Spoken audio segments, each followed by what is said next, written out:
Welcome everybody to the April 6th meeting for the City and Community Relations. We have one thing and one thing only to talk about tonight, which is a big subject, Memorial Field. So I printed out what I sent to all of you, what I emailed to everybody, but I'll summarize it quickly for people who may or may not be listening. Everybody knows Memorial Field plans have been in the books for about 2 years now, actually about 100 years, but 2 years really purposefully. We had a presentation at the high school a couple years back. So we came up with a Plan A, which was essentially leaving the field configured the way it is and taking it step by step, replacing the track, making it the specifications so that the infield would be more usable, rebuilding the bleachers, and all of the things that needed to happen. Then we put together a committee with school board members, Jim Richards, who's in the audience right now, and city councilors and citizens to come up with a sort of bells and whistles plan for what could be amazing at Memorial Field. And we did. We came up with some brilliant ideas that in a perfect world, where we already had a middle school and all the tax money we needed, would have made a beautiful facility. In the meantime, a rough winter has heaved the bleachers in the baseball field. The track has been deemed unsafe for use. The bleachers are condemned. We now have a situation at Memorial Field where for this spring, essentially nothing is usable. Softball fields, perhaps, are usable for competition. Is that accurate? What else? Yeah, we'll be able to use, we're not on it yet, No. but we'll be able to use softball, baseball, lacrosse. As of right now, city fields are not open. Right. We're hopeful by either the end of the week or the beginning of the week, we'll be able to start using the fields. So here we are, April 6th. In 1979, when I joined spring track, April 6th was our first track meet. Why I remember that, I don't know. But right now we have a situation where we can't use the fields even if they were, because they aren't open, which speaks to the issues of Memorial Field. As the years go by and the water table comes closer to the ground and sediment sinks and all of that, we find that we have an unusable situation. So initially, we approved, we being the school board, to split the $1.2 million cost of the first steps of a new Memorial Field. It was sort of our opinion or our feeling or understanding at the time that that didn't tie us into one particular design layout. That's not quite true.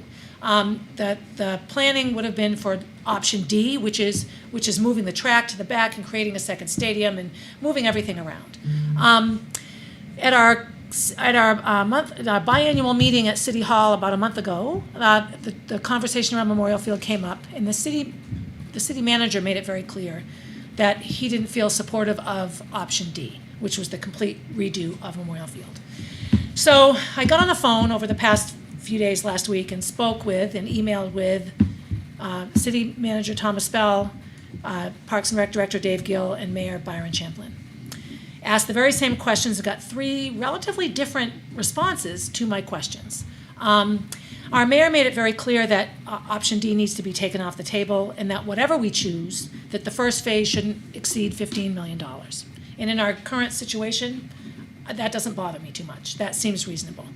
Mr. Espel did not indicate in his answer anything that even mentioned Memorial Field to me, simply an item that, an unresolved item that needed to be voted to resolve and then a vote to resolve it, which in my mind means perhaps they're waiting for us to be more clear on how we feel about the next steps of Memorial Field, but it was very vague. And then Dave Gill gave an amazing, actually, comparison to when we sold Dame School to the city for $1. And we put together a committee to come up with the most amazing rec center ever, because here we have this building. And the first item, the first plan with all the bells and whistles, failed because it was quite expensive. So it went back to Dave and his crew, and we have what we now have as our beautiful rec center, which for all intents and purposes is wonderful.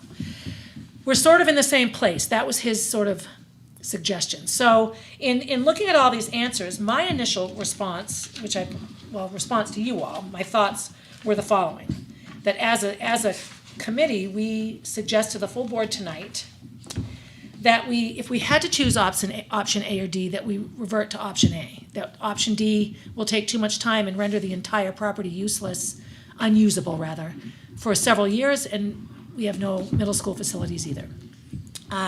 Vote to return planning and phasing to Parks and Rec with consult of CSD, which is primarily you, Athletic Director Largy, because if I know anything, it's the people that are involved in the day-to-day use of a facility that have the best idea of how and when and what order and what to spend and what's reasonable.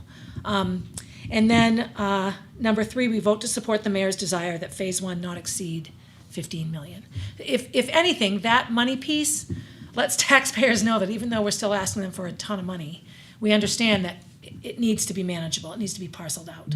So a wonderful conversation with you, Madeline, which brings a discussion to light, which Steve, I would love your input as well, is do we even have to choose A or D? Can we simply say, look, right now we have a situation that's dire, and what would make sense to move forward? Do we want to suggest something specific, or do we simply hand it back to sort of Dave Gill and you, so to speak, to say, all right, what do we need to build first and how?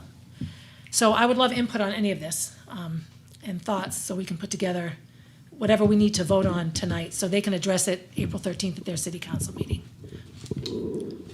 I think the initial purpose of the vote was to move ahead with the design and permitting plan. Yeah.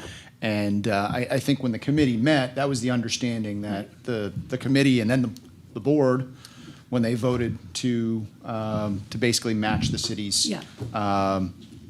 was it $500,000? 600 each, 1.2 million. 600, Yep. okay. So, that was the agreement, the first agreement that Yeah. needed to be made. The city may request language that this design and permitting with the idea of going ahead with Plan A, that might clean it up for them a little bit. Yep. And then from there, I think it becomes, I think there's still stakeholders involved, myself, David Gill, and then, the architects, like those people that spent a lot of time with the design work already, and then we come back to the board again. Right. As we're kind of parsing through this. Yeah, So, please.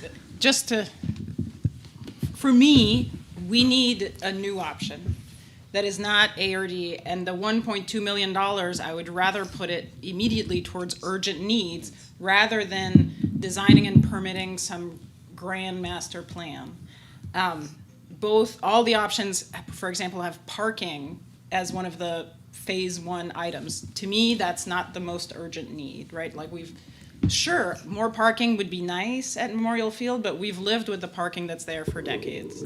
So I would love to say, okay, it would have been great to do this grand plan, but right now, considering the situation, the state that the current facilities are in, and financial pressures on taxpayers, I would love a plan to address the track, the bleachers, the lighting on the football field, and maybe replant some trees.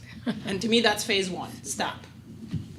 Once that's done, we say, okay, what are the next most urgent needs to do in phase 2? Well, and the track design in phase 1 leaves it where it is, Right. shifts the orientation a teeny bit because it becomes wider Makes it with wider. longer turns. Yeah. If that's built first, we now have football availability, we have lacrosse, boys and girls availability, we have soccer availability, we have field hockey availability. All those sports could now be played in there. With good Not lights. Yes, with lights, which would provide the quickest use of opportunities for the most students. Would we want all those sports going on in the middle of the track? Maybe not, but if we now have a facility that meets the needs of a lot of sports, I can see where that would be preferential over putting money into phasing. And then in my mind, then the next phase is addressing the drainage issues on the other fields. That's phase 2. Right, Stop. right. And then you get to, okay, do we have capacity, appetite to look at bathroom facilities or parking or things that are additions that would be nice to have? But Right. to me, the priority should be make the facilities we have adequate and usable. Right. Yeah, and being a joint partnership and it's city-owned fields, the reason that we appropriated that money or that we discussed the city match was because the city city council allocated its portion, 600,000. So they were looking for, because they're still gonna have to go through a permitting phase. Right. Regardless of what we do to get Regardless of- permits. That's Yeah. not what we were told, because we've authorized the 600,000, and what we were told at the joint meeting was they haven't. They had that item on the city council agenda and it was tabled. and nobody's moving forward because they were waiting for us to pick an option. Right, well, and that was so, And so, we're sort of I had stuck. very, very strong words with Pam at our last meeting. But, because I was not under the assumption they were waiting for us at all. And if you read the 3 email answers I sent, they're all very different answers. I got completely different answers to the same question. So I think we just need to be clear and succinct at what we're doing, so I can put together a motion that we can approve that makes sense, which is always the most challenging part. So I think, and perhaps it needs to be more than one motion. I think, well, so, To me, it would be, How do we organize this? if the city wants to proceed with design of one of the plan options, we recommend A. which is sort of what. That's that was- sort of one. But that then, was- yeah. however, it would be the school district's preference to adopt a new approach to. Well, put it back into the hands of Mr. Gill and Mr. Largy to get on this as quickly as possible.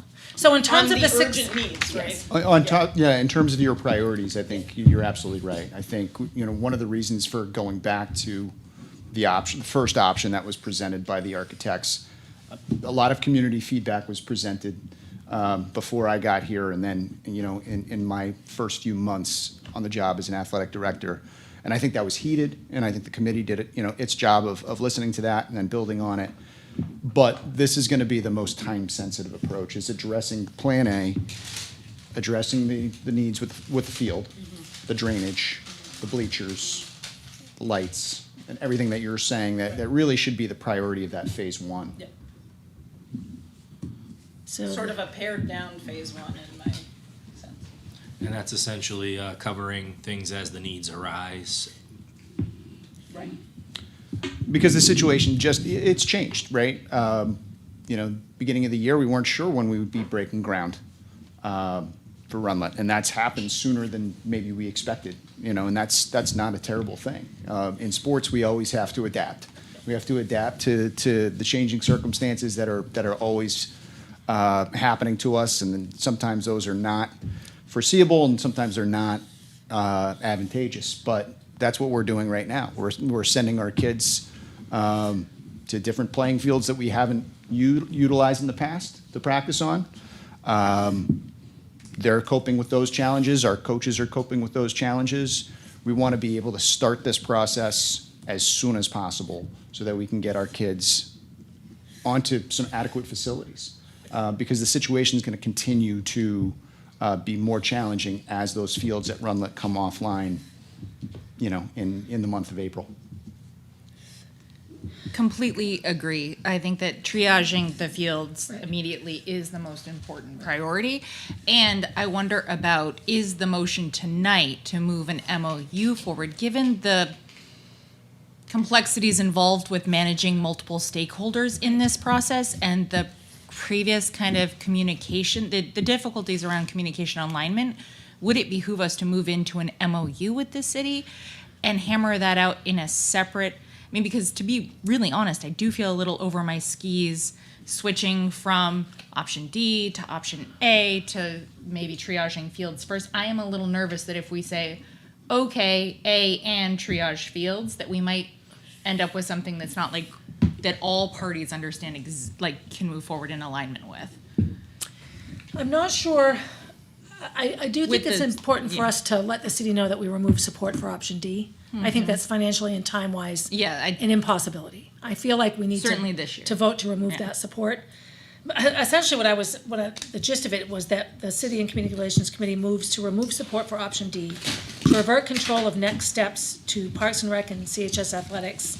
And that's as far as I got, with the goal or with the intention of addressing the urgent needs as quickly as possible. That's pretty that basically says we're stepping out of the option D thing. Yeah. We're not voting on option A. I We're would simply, I would want to add some urgency and say we want a proposal from Park and Rec and Athletics very soon as Okay. to what So- a new path forward would be all right, so help me put, so, A new- by with a proposal by June. Yeah. So I just want to word this, let's put it together. So the City and Community Relations Committee moves to remove support for option D. I think that should be a single standalone. Right. Okay, motion. perfect. Right. Okay, and then how do we want to word? Now, do we have to readdress anything with the 600,000 we already agreed to share? I don't know. I mean, I would assume they still have to permit and plan for anything we're doing, so I feel like that 600,000 is still gonna be utilized for Yeah, that. okay. I could be wrong, but. No, it wouldn't, and that's what we approved it for, planning and permitting. I'm hoping it would be less, right? Because so, it's a smaller for example, scale, permitting for yeah. parking, you're adding a lot of impervious cover, that's Yeah. a lot of stormwater management, that's a lot of, to me, that's where a lot of the permitting Yeah, design no, costs that's would go. fair. If you're resurfacing a track essentially where it was before, I don't think that's as much Right. engineering or permitting. So I don't know that we even need to address the money piece right now. And part of that could come out of whatever is the plan that we receive in June. Right, so so the first motion will be to remove support for option D. Help me word what we're asking next. I would say we would request Board requests, that Concord Parks and Rec, and CHS athletics. working with CHS Athletics, Prioritize. bring forward a plan Yep, or develop a plan. by Nope, June. Bring forward a plan. Bring forward a plan by June. You can pick a specific date if you want. Aren't you glad you're here as we define your future? Making work for you. By June 30th? Yeah, That addresses the immediate and dire that needs. addresses, I would say a phase one focused on immediate priority needs. And I do think we should say our priorities. Yeah, our priorities, we see those needs as being the track. Okay, so let's see. The board requests that Concord Parks and Rec and CHF Athletics bring forward a plan by June 30th that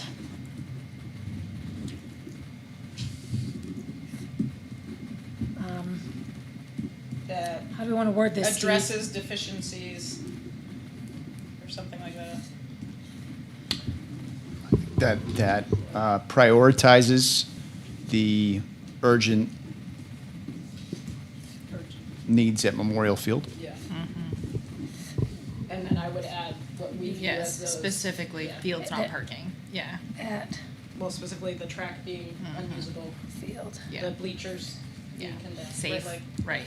That prioritizes safety. Including, including, I think drainage too has to be a priority because even though Agree. I just don't want this to be a Band-Aid no, type of solution, like this has got to be a long-term fix, And I even though can we wanted to do it quickly. I could see it coming up that where we fix that field, it's, the sports that can play on that field now will have that field readily accessible to them, where others will still be displaced because of the backup of water on those back fields that are primary fields as well. right, so including drainage, track, bleachers, and, so the track, stadium, and bleachers. yeah. And to me, the lighting on the, Well, that would come with, Football. that would all be part of the stadium. It's not a separate, you know what I mean? The lighting that's there will go when the stadium's rebuilt. I would assume nothing. yeah. That's To me, true. like, Okay, I thank want you. this new plan to be surgical. Yes, I love you. These are the absolute things that we want to address. Everything else, put it on pause and then revisit it once we have a functional Yes, facility. Right. The board requests that the Concord Parks and Rec Department and CHS, working with CHS Athletics, bring forward a plan by June 30th that prioritizes the urgent needs at Memorial Field, including drainage, the track, stadium, bleachers, and lighting. To me, those are the, I like that lighting's general too, because we also want to address the lighting on the baseball field, which is yes. just as dated.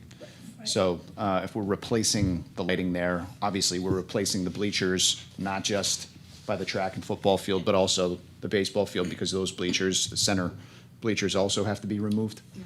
I remember when I was NHIAA Class L meet director, and we held it at Concord High on a Friday night, And it was like this massive fee to pay for the lights, just to get them turned on. It was this whole, That's what we Still the talked about, case. and that's Yeah. absurd. We need LED lights. so We it's need like, how about we enough just, so we lighting, just like got the and we meat need done it as to be quickly as we modern. could, so we wouldn't need the lights. And conversely, we're at the National Guard Field for practices now for lacrosse and track. And those lights are LED lights, and it's as simple as just it's a timer switch. It's like turning on. Your lights in your dining room, Yeah, exactly. right. And it lights an entire football field, and you're paying a fraction of the cost. So it's going to be well worth it, especially, the investment into our children, our student athletes. And could No, someone go. jog my memory? Did we, when we voted to endorse option D, we coupled it with the city match? Is that correct? I can check during the We break. Or never did- got did it, we all move we, them as two all we motions? voted to support was the 1.2, splitting the 1.2 million development, and it was Right. vague on, did that lock us into option D? My understanding was Thank you always for- that the yeah. steps taken to do the research, to permit and plan would show us whether it was feasible or not. Because my thinking is, if we revoke our support for D, We does never that gave our revoke support for the? D. Okay. We Oh, yeah, basically that's right. supported just the Just first the first. 600,000. The committee had recommended Yeah. option. Right, Right. But we never had a formally vote to voted. support it. Right. right. So then we don't need to motion. Well, the city wants to know that we don't, though. They want Okay. They feel that because All we right. agreed with the 600,000, that I'm sort of answering Byron's questions here, his Yeah. desire. That makes sense. That until we really know where you stand, in some ways, all my city friends, this lets them off the hook for having to make the decision themselves. Well, if the school board's not gonna support it, we shouldn't do it, which is fine, I'm happy to own that. I like the current layout myself anyway. Can I make a suggestion then? Yes, Since you didn't endorse D specifically, do you want to withdraw any of those plans? Because down the road, it could get confusing. If somebody looks back at this motion, they might think, oh, you did. So withdraw any recommendation on the official plans that were decided on. so add that Whatever. into our, because our first Yeah. motion is Yeah. just to remove support for option D. You could say, or any other. Any of the options, because I think that's what you're Well, doing, oh, yes, we right? agree. Remove Exactly. support for options A Rescind. and D. Perfect. Yeah, and We then, rescind our and then you previous- are being very specific about what you would like to see. Because I Thank you. just think there could be Yes. confusion Thank you. later, Yes. looking at the notes. Right. Right. What yeah. month was that? Was it December? I think remembering it was that sooner than correctly? that. I think it was like November, maybe. It was. I feel, yeah, and it was a city and community relations. It was wasn't here. it? Yeah, I it was can a look, meeting I here. can And look I'll it up. double, oh, you'll look, Yeah. thank you. Thank you for doing that. But there was a full board vote Yes, as well, there right? was. So To- can we to look support at the the mo- $600,000. look- I feel like it was earlier than that, a Yeah. little bit, Yeah. yeah. But we should probably look at the wording of the motion to make sure that we're remembering it correctly. Agree. Yeah. Yeah, because this way, we remove supports for any sort of option or long-term planning. And what we want is a plan that addresses the current track stadium and infield and lights and drainage and bleachers. Yes. The end. Yep. Yeah. And then, if that's all done. Yeah. And we say, oh, look, wouldn't it be nice to have X, Y, Z, then Well, we and can. part of me also thinks if we address some of the draining issues under that field, it may positively affect what ends up in the back corner of that field, because it's just one downhill, if we've improved, or it's gonna improve drainage and it's gonna. I mean, I think there are things over there, like there's, a failed culvert, and so those things have to get fixed, Yeah. I think, to address any of the Yeah. ponding, pooling issues. So draining would be facility-wide drainage. Which, it might have to be phased. We Right. might not be able to do all those things at once. You might have to say, okay, we'll fix Right. this field, and then this field, and this field. Okay. Have you been able to find when it was? No, not yet. I'm looking to. Practically, just kind of moving forward, it's likely, because of the bleacher situation, that we're not going to be able to host, in addition to track meets, we're not going to be able to host football games next year. Right. So for me, if we are able to kind of get this project going, it does make sense from a logistical standpoint to start there. Yeah. To start in that Well, part that's of the the facility that addresses the largest Correct. number of Yeah. kids. Yeah. Well, and things other than athletics, like graduation and, there's Right. The fireworks. fire, yeah. There's a lot. Right. That's the center, that's the heart of the facility, so Right. I think that should be addressed first. I'm gonna have to have a lot of tents at track camp. Well, that's why I said maybe replant a few trees. Yeah, no While kidding. we're at it. Yeah, that does not look nice. No shade at all. Yeah. Although, I'd rather have tents than a big giant dead pine tree fall down in the middle I of agree. 150 kids. Yep. That would be bad. So, yeah. So in Concord in the late 1800s was a massive building spree. All these things happened. Trees were planted, houses were built, neighborhoods were laid out. Because I'm old, I know these things. But, so if you go around neighborhoods now, like my neighborhood right up here, in the last 3 years, every house in my neighborhood has cut down huge trees because they're dying. They're all over 100 years old now. And I think all of those trees at Memorial Field in the late 1800s were planted there. So it's indicative of just city growth. So, all right, so I think removing support for option A and D will be the first. And then I really feel that all we voted to approve was the 1.2. Can we vote to table financial? Well, I think Like, it's fine to have the 600,000 appropriated for improvements at Memorial Field. Are they gonna be used for design and permitting or actually getting started and on that, something? and if that came up in June, then we can vote whether we agree yes or no to use the money that I way. think we can still keep it appropriated. It really does come down to an agreement.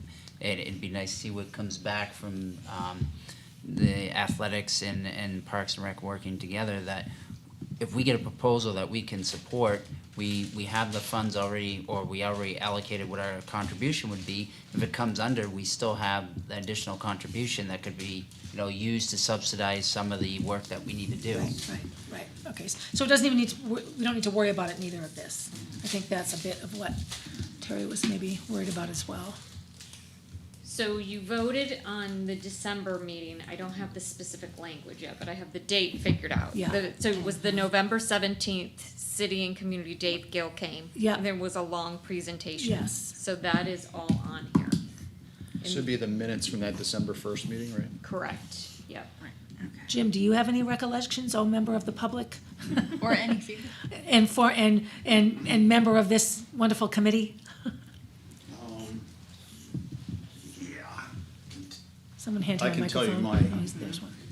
I'm happy to tell you my recollections. It is, Thank you, your Jim. timeline is pretty good, accurate, I think. It is my recollection that we had voted on allocating the funding for design and initial permitting, and did not have any sort of commitment whatsoever to anything beyond that. Correct. Okay. That's what the That's- minutes state as well. It says that after some discussion, a proposed amendment was made as follows. Barb Higgins moved that the committee recommend that the design phase be split 50-50 by both the district and the city. Ms. Boucher seconded the motion. The motion passed. So that's what we have in the minutes from December 1st. So there's no mention of any of the. So I think, Terry, our current motion would be fine. I think it's, in my mind, it's specific enough and it doesn't get weird with what we moved before, which has nothing to do with what we need to do tonight. So again, so we have two motions tonight. We would recommend that the board agree that we remove support for option A or D. And that part two would be the board requests that the Parks and Recreation Committee, with the support of CHS Athletics or the bring forward a plan by June 30th that addresses and prioritizes the urgent needs at Memorial Field, including drainage, the track, stadium, bleachers, and lighting. So all I need now is a motion to approve that that it's okay that we bring that forward. So I make a motion All right. that we bring This this motion. proposal to the full board. And I will second. excellent. All those in favor? Aye. Excellent. Opposed? No. Okay. Steve and Jim, thank you so much. Terry, thanks for digging up all those notes. Thank you. All right, so that's all we have. So I'll take a motion to adjourn. I'll make that motion. Or I'll second. All right, moved, Whichever, second yeah. moved. All those in favor? Aye. Thanks. Thank you, Jim. You know you're never really done.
Board of Education monthly meeting.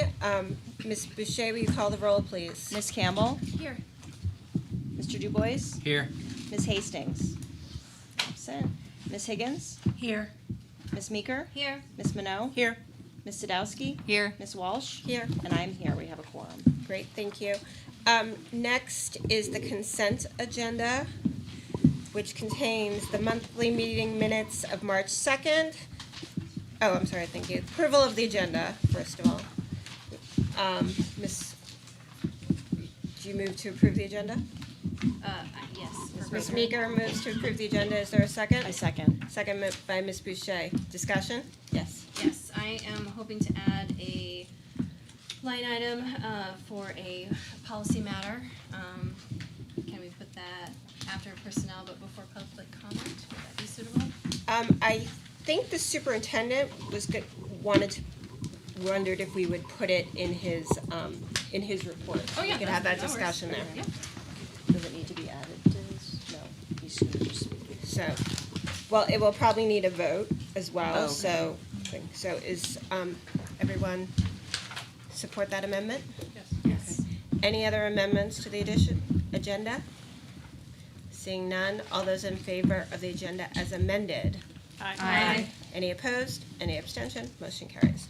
Next, the consent agenda, which has the monthly meeting minutes of March 2nd, the budget work sessions of March 2nd, 4th, the Sustainability Committee of the 5th, the Building Committee of March 5th, the Instructional Committee of March 9th, budget work sessions of the 9th, 11th, 16th, 18th, the Executive Committee of the 23rd, the public hearing of on the budget of the 23rd and 25th, and the budget work sessions of 30th and 31st. Is there a motion to approve the consent agenda? So moved. Moved by Ms. Meeker. Is there a second? Second. Second by Ms. Boucher. Amendments? Ms. Sadowski? we were moving the consent agenda. We are. If there's anything to be pulled from the consent agenda, now's your. Yeah, I would like, Too much chat to say, or is he waiting? For later, can we pull the 9th and the 11th? So budget work sessions 6 and 7? Just because I want to correct the minutes as it relates to the amount raised. Okay, And we so, don't have we to also deal with need it to- right now. But other than that, So here's the Session thing. 13. We have, we're noticing several issues with several of the budget work sessions. It sounds like you have issues with a couple, you have issues with a couple. So I'm wondering if maybe we need to pull all of our budget work sessions so that we can do a technical review. is that a motion to table the minutes of the budget work sessions and All- remove them all of from the them. consent agenda? Yes. Can I add, Seconded. can I add Sustainability Committee as And- well? So the motion is to table and remove from the consent agenda the budget work session minutes and the Sustainability Committee amendments from Ms. Boucher. I'm going to give her that motion. Is there a second? Second. Second by Ms. Campbell. All those in favor? Aye. Any opposed? Motion carries. Any other amendments to the consent agenda?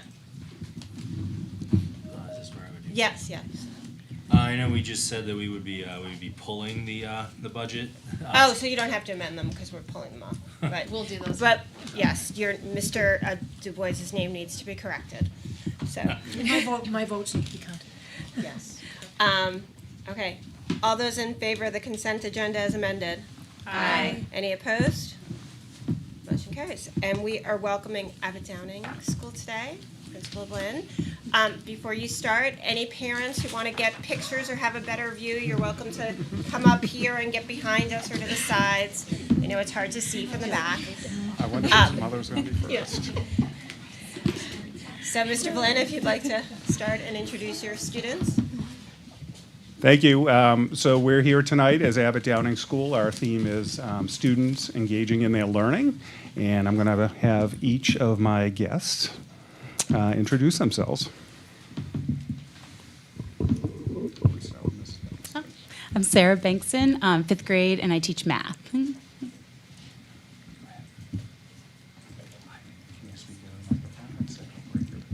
I'm in 5th grade, and my name's Ivy Holmes. I'm Amelia Peters, and I'm in 5th grade.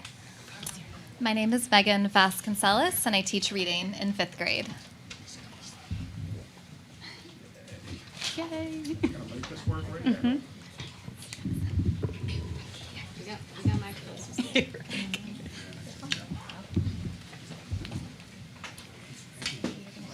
And why don't you introduce yourself? Put you on the spot right away.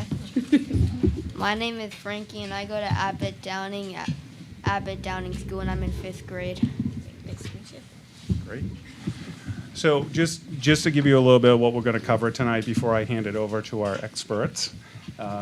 We have a different instructional model at our school, departmentalizing. So I'm going to have Mrs. Bankston talk a little bit about what the schedule looks like and what we cover. We also have 3 of our students that are going to cover the kind of the student perspective of how they're getting more involved in their learning, and hopefully they're going to talk about their experiences of using their data. And then we'll break it off into Mrs. Bankston will talk about math, and Mrs. V will talk about reading. So I'll turn it over to Mrs. Bankston. All right, I'm just going to talk briefly about how we do 5th grade at Abbott Downing. This is my second year in the 5th grade at Abbott Downing, and when I came in, Anthony said we do it departmentalized. So I would like you, Sarah, to teach math, and Megan teaches reading, and our other coworker, Allison Casco, teaches writing. She couldn't be here tonight. She would like to be here. But when we talk about models, she is the master of the models. So these are her slides, the first part. And what we do is we have it worked out so all students are in a homeroom. So they still have that homeroom feeling. They still have their class, and they'll speak to that more. But we try to make it so that they really feel a part of a class still. And then the advantage is they're going to be rotating classes all day long, just like they would do at a middle school. So they'll see me every day for math, they'll see Megan for reading, and they'll see Allison for writing. And those are their kind of 3 core that we keep the same every day. We try to fit it in no matter, on a Project C day or something else comes up in assembly, we try to make sure they're going to see all their teachers each day. We do a waterfall schedule too, so that it's different. It's a 3-day rotation, and then we repeat it again for the 6 days. And so, like, they might have math first thing in the morning, and then the next day they'll have math in the afternoon, which is really great for seeing the kids at different times of the day. It's good for them, it's good for us. And then when the schedule gets changed or kids are getting pulled out for things, it doesn't keep affecting the same class all day long. So it's a real advantage to the schedule. We really like it. We think the kids really like it. They're going to speak their opinions to it. But that's just briefly, like, that kind of sets the stage for what we've been doing in 5th grade. Yeah, so I'm just going to say that.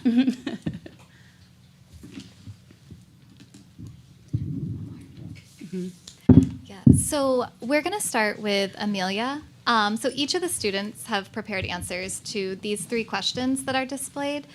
So how has the model changed your school day as a student at ADS? How has the model helped you as a learner in 5th grade? And how has this model helped prepare you for middle school next year? So Amelia's going to start. Switching classes is a lot different than being in one class the entire day. For example, you switch classes 3 times in a day, but during science, social studies, and wind blocks, you stay in your homeroom class. By getting 3 different teachers that teach different subjects, it helps me learn better rather than just having one teacher that teaches all your subjects. For example, having 3 different teachers helps me learn better because I can go to one teacher about specific questions that they can answer for the specific subject they teach. Switching classes helped me prepare for middle school next year at RMS by getting used to having different teachers for each subject. I have a reading teacher, a math teacher, and a writing teacher. It's also helped me get used to switching classes and moving around in those classes. Thank you, Amelia. Yeah, great job, Amelia. We're going to go to Ivy next. Switching classes is very different from staying in one class all day besides recess and lunch. For example, I have 3 teachers instead of just one, and they all teach different subjects: reading, writing, and math.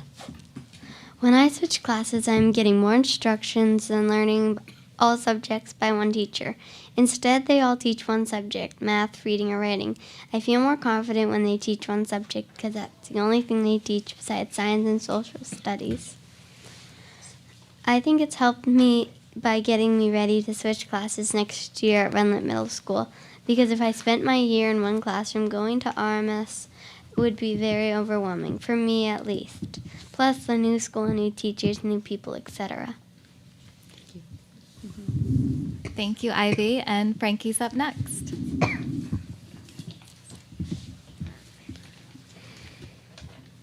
We switch classes. We go to different subjects in classrooms. Miss Bankston teaches about math, Miss V teaches about reading, and Miss Casco teaches about writing. All the other years we had math, reading, science, and all the subjects in the same class. Going to different homeroom classes help us get up and move around every time we take a step. It's one exercise. Moving around from class to class is fun. The model helps us when we don't know what to do or need help. We can go see that teacher.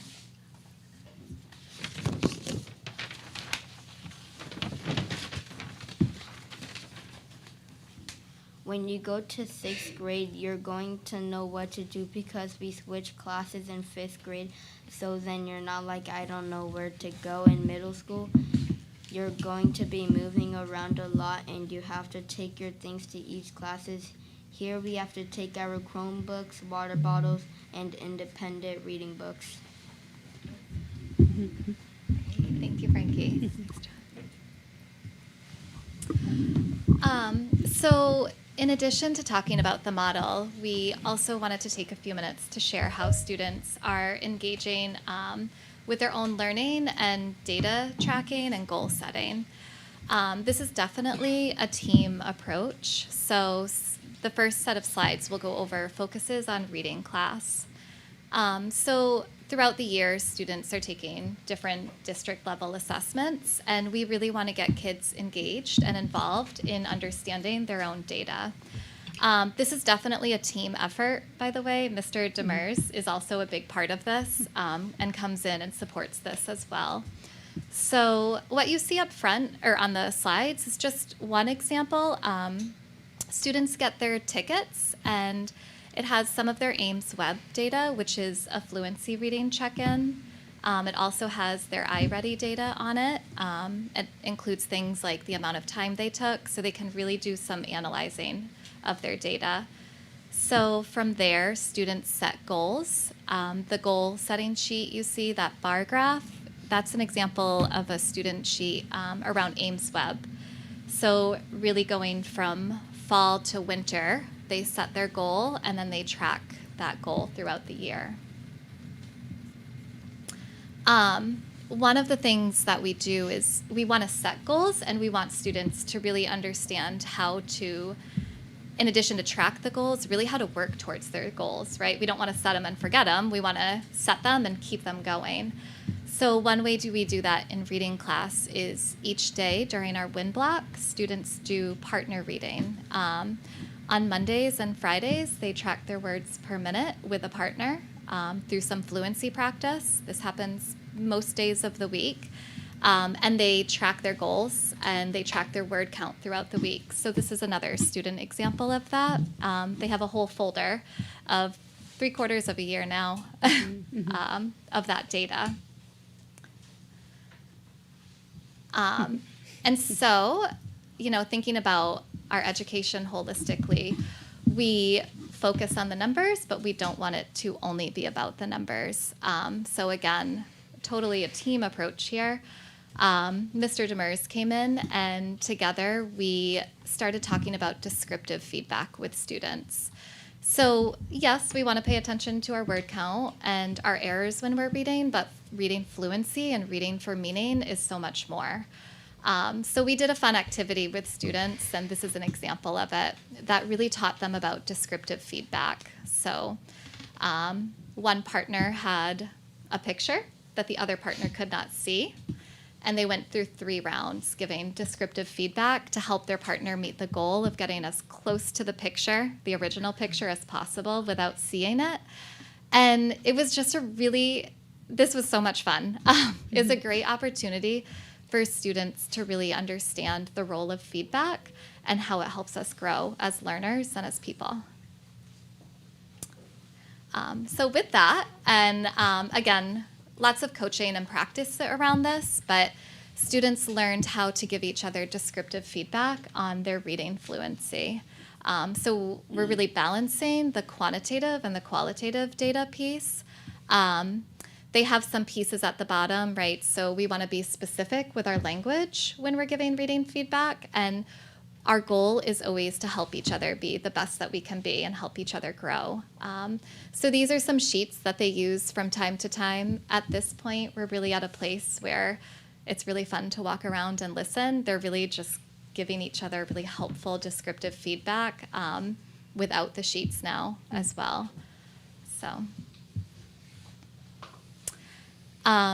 So the other thing that we really wanted to do about halfway through the year is look at progress and look at us as learners and readers throughout the year. And so we did our reading storyboards, which is a picture, just kind of a snapshot mid-year of how we're doing. So each student filled one of these out. And it includes pieces of their quantitative data, their qualitative data, and then things that they're proud of and what they want to keep working on in the classroom, but also just going out into the world as a reader, right? We know that this is such an important skill.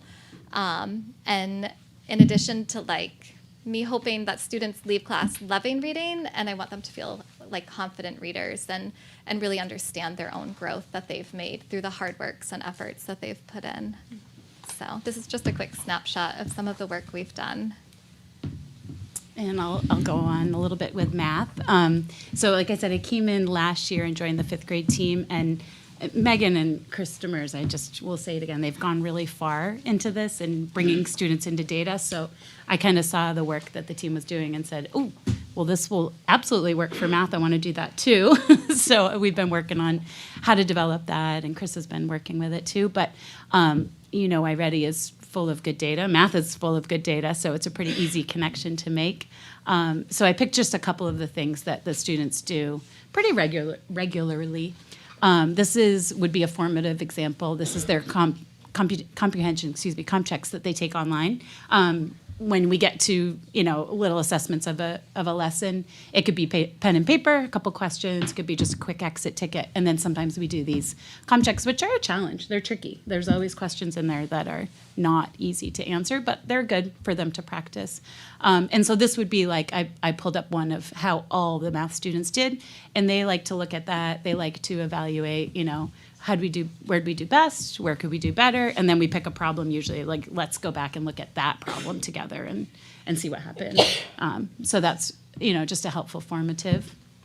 For summative, I just picked, we have our major units throughout the year. We have 5 in 5th grade, and at the end of each unit, I'll go through and just kind of do a quick raw, how did they do? And so before I put any grade, as we'd call it, on there at all, I have them look at all their answers, we go over it, and then I have them do an evaluation of how they thought they did for each of the standards. And then I go back and add my version, and it's kind of cool to see because usually we line up exactly, or they're harder on themselves than I'm on them. So I think that's been a neat way to kind of see, for them to check in, and for me to check in with all the students, every unit, kind of how they think they're doing for the overall 5th grade standards of the year. And then I put in one for the diagnostics. We really want them to know that it's not the end all, it's not the only thing, but it is something that we should try. It is something that is, we look at, and it's a place for them to show their growth. So I know Megan already talked about this too, but we do, after we take it in the fall, we kind of meet and talk. Individual data is for individuals, but we'll kind of say in general how we did, and then they can look at their tickets. And we started adding, how long did you take on it too? Because we're wondering if there's a connection. We don't know. Is there a connection between time spent and and scores, and we're just looking for growth. And so we check in after the fall, after the winter, and then again, we'll kind of set goals before we do it one more time at the end of the school year. And, we can let them, if they want to speak to it, but I think they are interested in their own learning, and it's just ways that we can kind of look at that together. How long have you been sharing the data with the students? And have you noticed an improvement between classes in the data, now that they sort of own their data a little more? Yeah. Do you want to speak like years past? I'm not sure. Or Yeah. Gosh, you're gonna make me think back now. I know. Sorry. It's been a couple years now, and what I can say is, I'd say since the beginning of starting this model, so 3 or 4 years now, we've really started to dig into data with students. But each year, we've been able to dig a little bit deeper and bring it more to life for students as we learn more as educators. It helps us bring it back to the classroom more. And again, the partnership, and I think being able to focus on that one subject area and really dive deep has been a huge help in bringing the data to life. I will say, like last year and this year so far, we've seen big jumps, like from beginning of the year to mid-year, and we're hoping for some big jumps for the end of the year too. For the students, do you think you do better when you take more time or less time? More time. More time.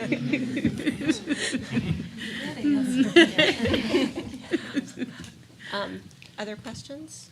Ms. Minot? I'm curious if, you have 3 classes and 3 subjects and it works out well, but if you had a big class and all of a sudden you had 4 classes, could you still maintain that sort of specialist teaching model, or does it really work best with the 3? It's a great question. We do have big classes coming next year, and it is a consideration. If Allison was here, she could show you all her models, but she goes ahead and says, okay, if it's 4, we could do a 4 rotation. We've talked about that. We could do a 2 and a 2, and we've talked about what that could look like. So we have a lot of contingencies, and we don't know. Great question. Thank you. Well, I'd be interested, if there's data on what works better. I know at Krista McAuliffe, they've done versions of this. 2 teachers usually splitting.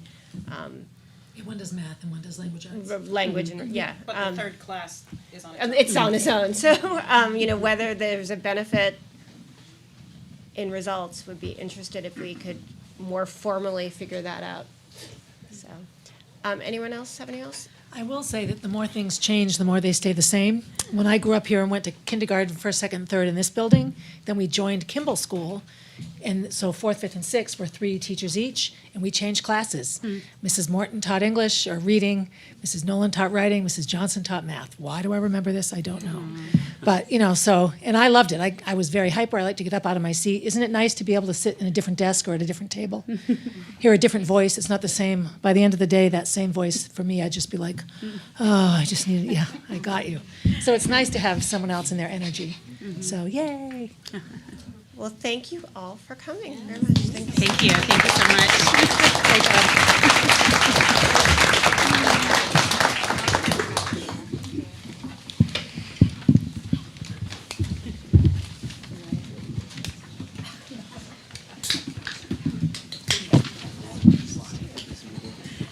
And I think next up we have the Champions for Children that we're going to do down there.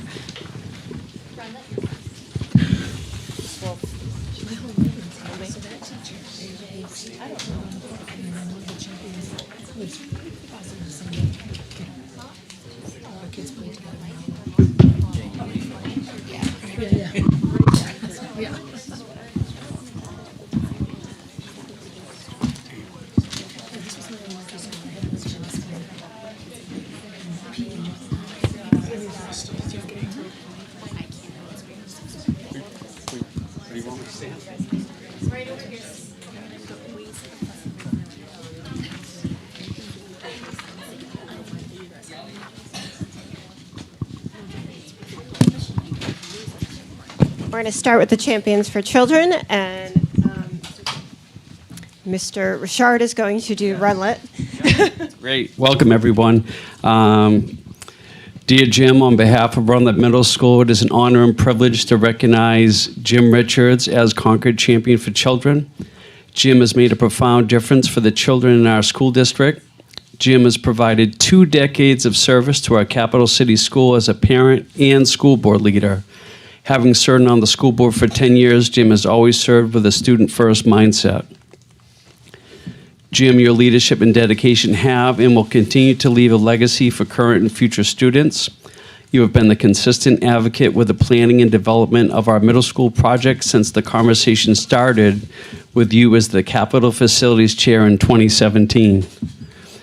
When we break ground this spring for the new middle school, this achievement will be a testament to your commitment to creating a safe, innovative, ADA compliant, and inspiring learning environment where all middle school students can thrive. Throughout your service on the school board, you have consistently been a leader that has prioritized the needs of students with your thoughtful decisions. Your dedication, perseverance, and thoughtful leadership have expanded opportunities and strengthen the future of our schools. The new middle school will serve generations of students, and it will stand as a lasting symbol of your commitment to Concord's children. Because of your support and tireless efforts, future generations of students will benefit from infinite opportunities to learn, grow, and succeed. I have no doubt your family can provide testament to your dedication and service to children.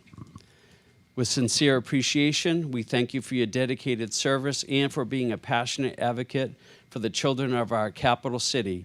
Please be forever proud of the difference you have made for our Blue Duke school community. You are a true champion for our children. With gratitude, Jay Richard.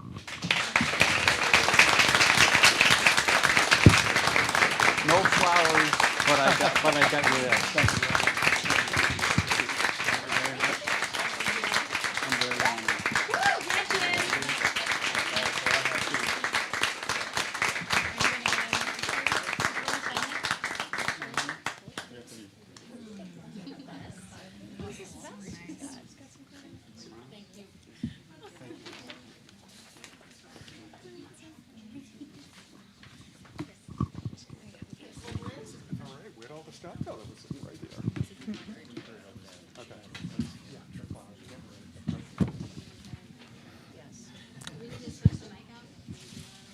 Pam, do we need to switch the mic out? It's going. We good? All right, do you want to be the flower presenter? I'm back.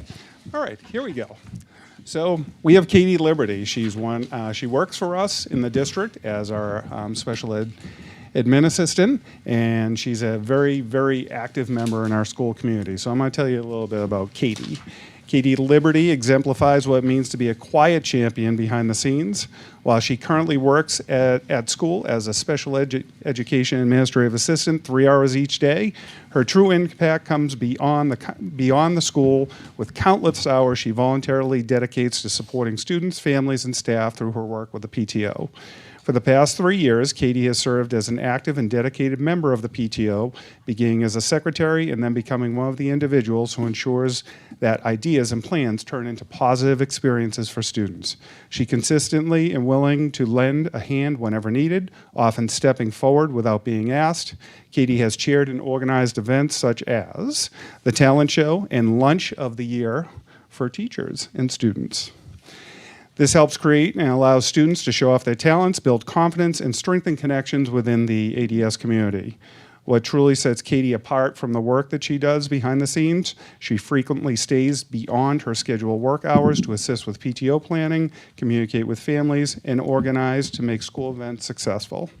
Katie is often the person who ensures the details are finalized, questions are answered, and events run smoothly. Katie's dedication reflects a deep belief in the value of public education and the importance of a strong, supportive community. Her efforts help create meaningful experiences for students while strengthening partnerships between families and schools. Though she never seeks recognition, her quiet leadership, time commitment, have made a difference for children. So this year I present Katie as your Abbott Downing Champion for Children.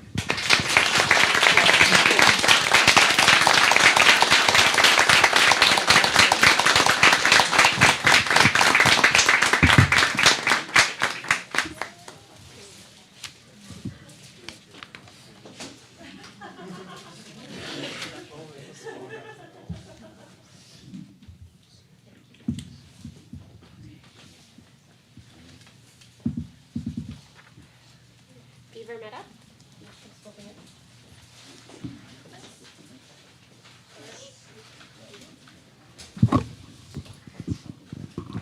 Thank you.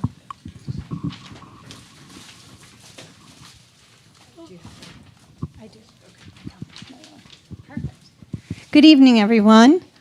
I am Michelle Vance, principal at Beaver Meadow School, and I am delighted tonight and filled with pride as I nominate Shauna Lavoie as our school's champion for children. Shauna has served as our PTO president for the past 3 years, and I can't look at her while I'm reading. Okay.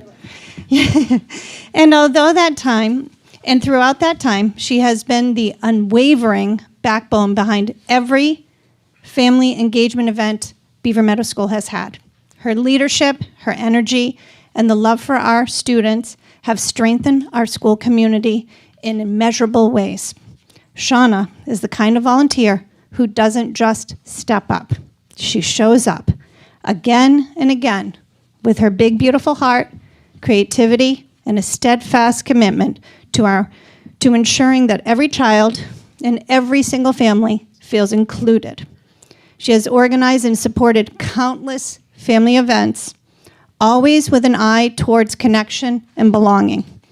Whether it's coordinating the activities, supporting our staff, or rallying our volunteers, Shauna's presence is at the center of it all. Her efforts in spearheading fundraising initiatives have made a direct and lasting impact on our students and our staff. Thanks to her drive and her dedication, our students have been able to participate in enriching field trips, community building events that would otherwise not have been possible.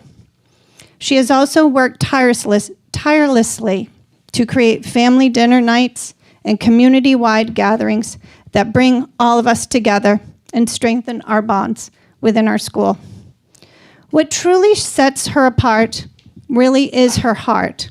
She is always thinking about our underserviced students and asking how we, as a school community, can support and uplift each and every one of them.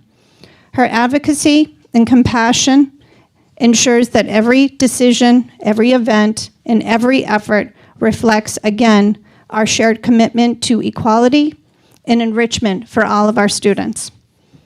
Shauna Lavoie embodies what it means to be a champion to children with passion, determination, and genuine love for our school community. We are profoundly grateful for everything that she brings to our school, and there is no one more deserving of this recognition.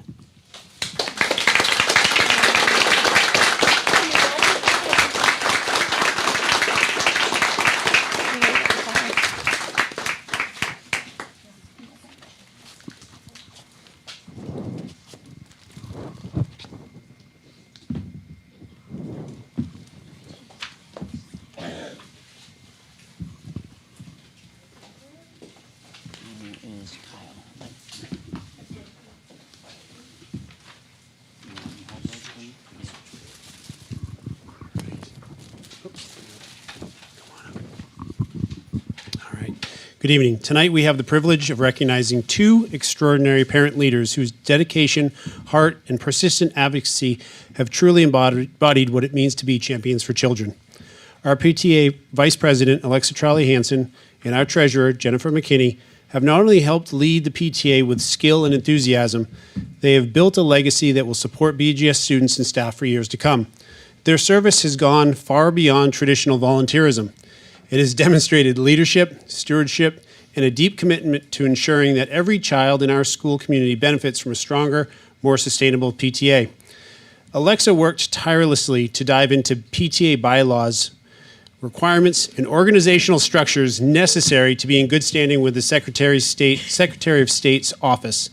She created a brand new, fully aligned set of bylaws while establishing timelines and plans that ensure key PTA roles will always be filled. Her work strengthens the foundation of our entire organization moving forward. Meanwhile, Jen took on the challenging task of bringing our PTA into full compliance with state and federal fiscal regulations. She collaborated with the IRS and the Attorney General's office to ensure every financial practice meets the highest standard. Her diligence protects our resources and ensures they are used responsibly for our students at BGS. Together, Alexa and Jen create a warm, welcoming presence at every PTA meeting. Their generosity is felt by all who walk through the doors, and their impact stretches far beyond policy and paperwork. Because of their leadership, teachers can focus on teaching and learning. Field trip transportation is fully funded.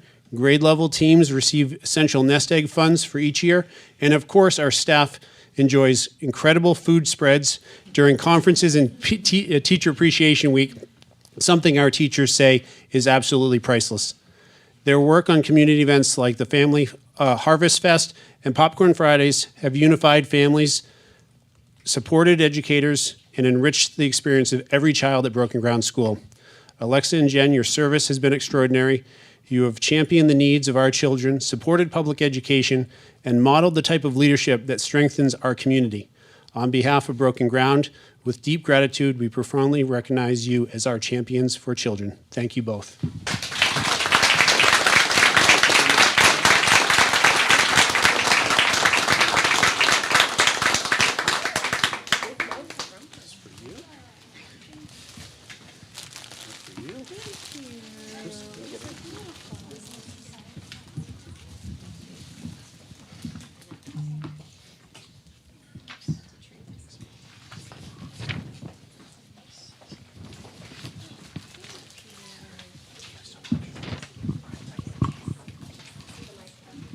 Principal Nye and the great Danielle Moran. I was actually looking today at a Facebook memory came up of my son in first grade making pictures, making faces at a Zoom screen during Mrs. Moran's Zoom school.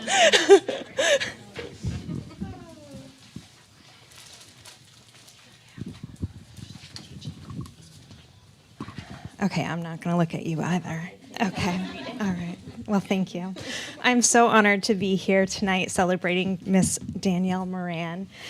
Danielle is someone who comes to school every day looking to help students and staff.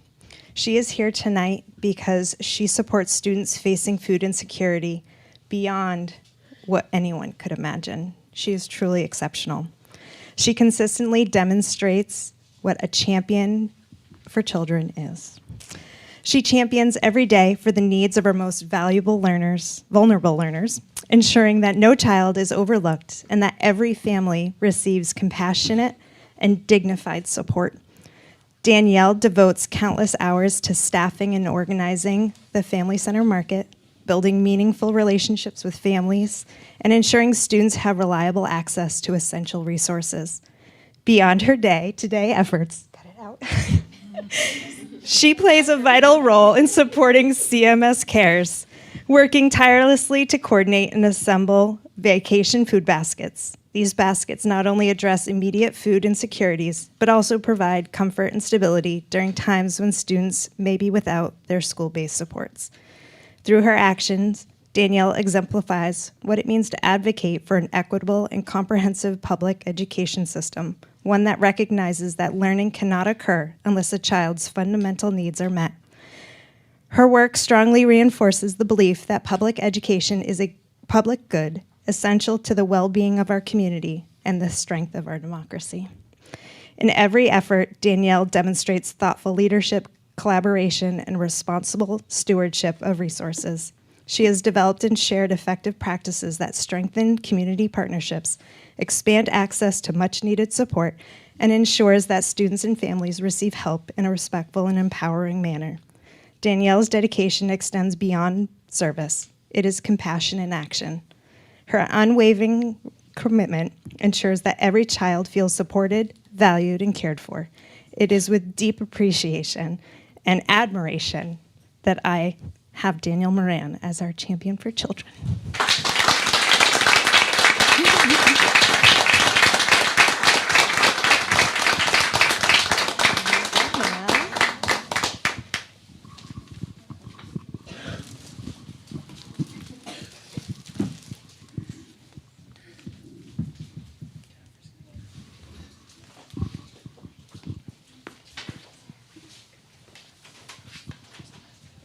see Principal Scarpetta.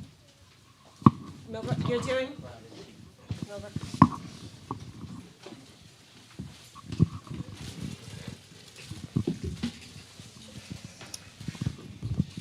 It is my honor to recognize Millbrook's Champion for Children recipient this year, Hannah Buell.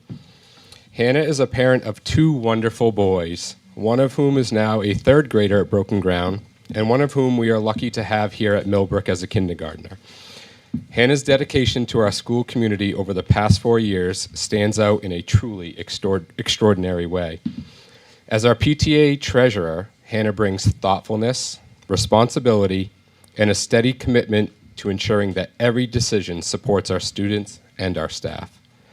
But her impact goes far beyond her role as on the PTA board.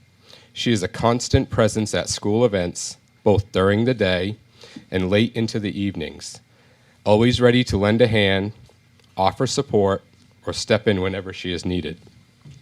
To know Hannah is to understand what it means to be truly generous with one's time and energy. She consistently puts others first, always thinking about how to make sure students have experiences they deserve and staff have the support they need to do their best work. Whether she is organizing, volunteering, troubleshooting, or simply showing up with a smile, Hannah helps make Millbrook a stronger, more connected community. Her kindness is steady, her commitment is unwavering, and the positive ripple effect of her service is felt by every one of us, and we are so grateful. Hannah, thank you for your countless hours, the endless enthusiasm, and the heart you pour into this school. You are truly a champion for children, and we are so grateful to celebrate with you tonight. Congratulations, Hannah.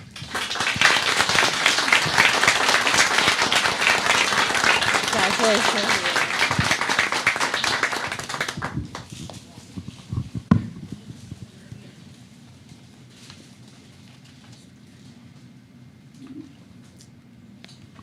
Principal Gallo, I think you're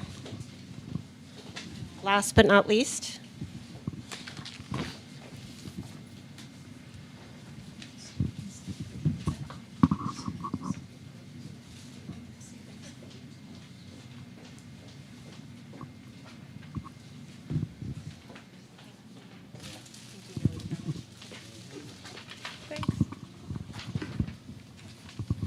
This is Jen Spidell. This is very special because Jen was a Krista McAuliffe mom in the very early years, and so it's been very fun to be working with her again.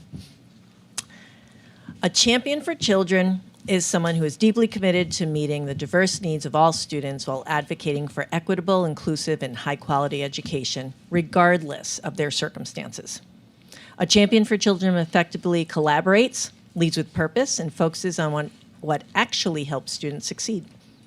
And a champion for children ensures that resources are used in thoughtful and responsible ways to create a real and lasting impact for all students. Jen is a veteran full-time special ed teacher at Concord High. As an educator, she truly embodies all of these wonderful attributes.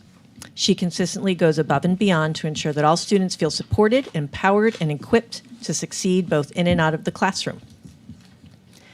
Jen has demonstrated an exceptional commitment to student-centered, needs-based initiatives at CHS.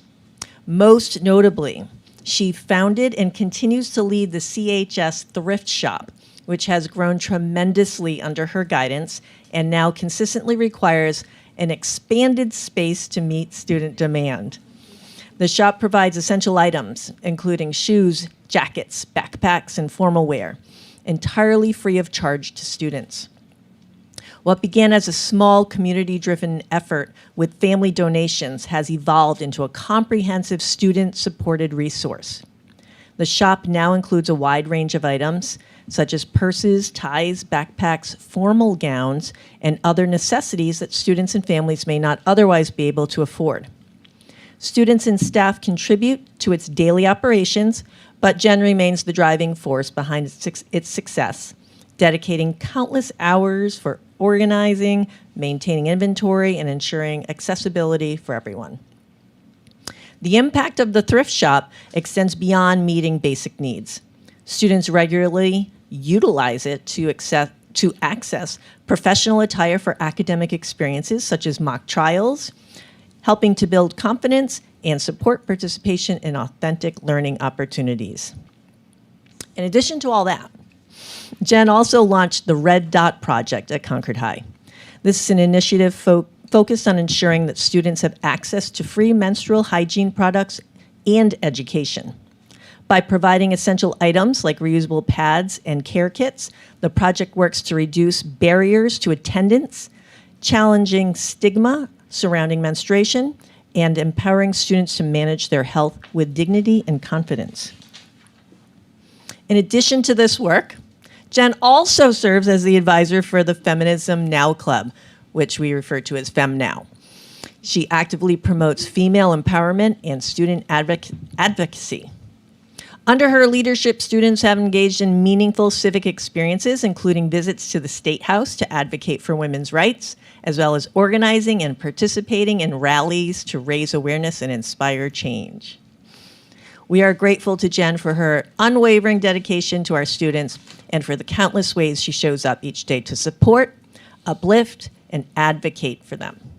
Her passion, leadership, and compassion have made a lasting difference in the lives of so many young people at Concord High.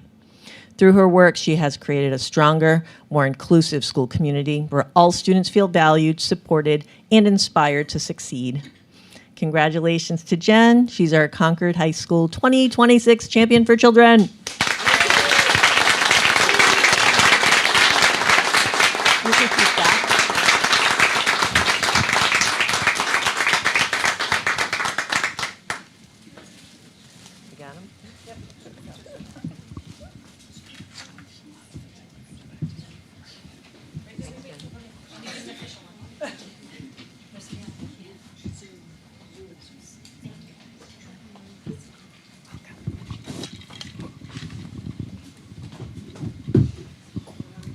Thank you to all of our champions for children. If we could give them a round of applause.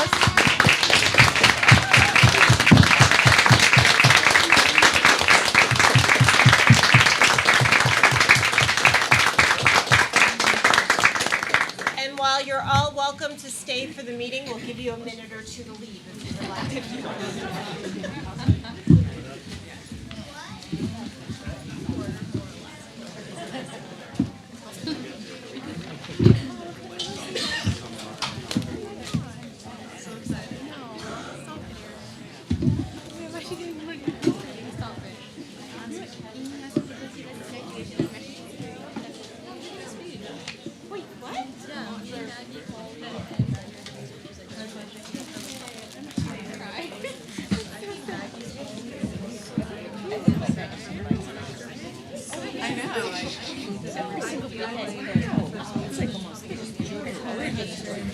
Flowers make me happy. Like that. I actually I would wear that. Thanks, Jim. Bye, champion. Goodbye, champion.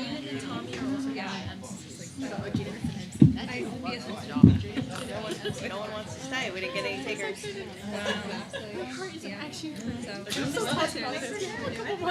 gonna miss that. Yeah, I'm so excited. Yeah, don't know why. You're so happy. You're so crazy. Really weird, actually. Oh.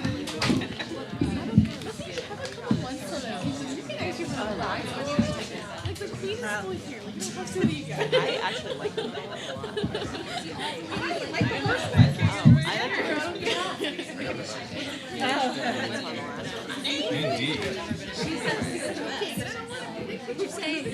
Joker origin story. Like they with a bunny hair.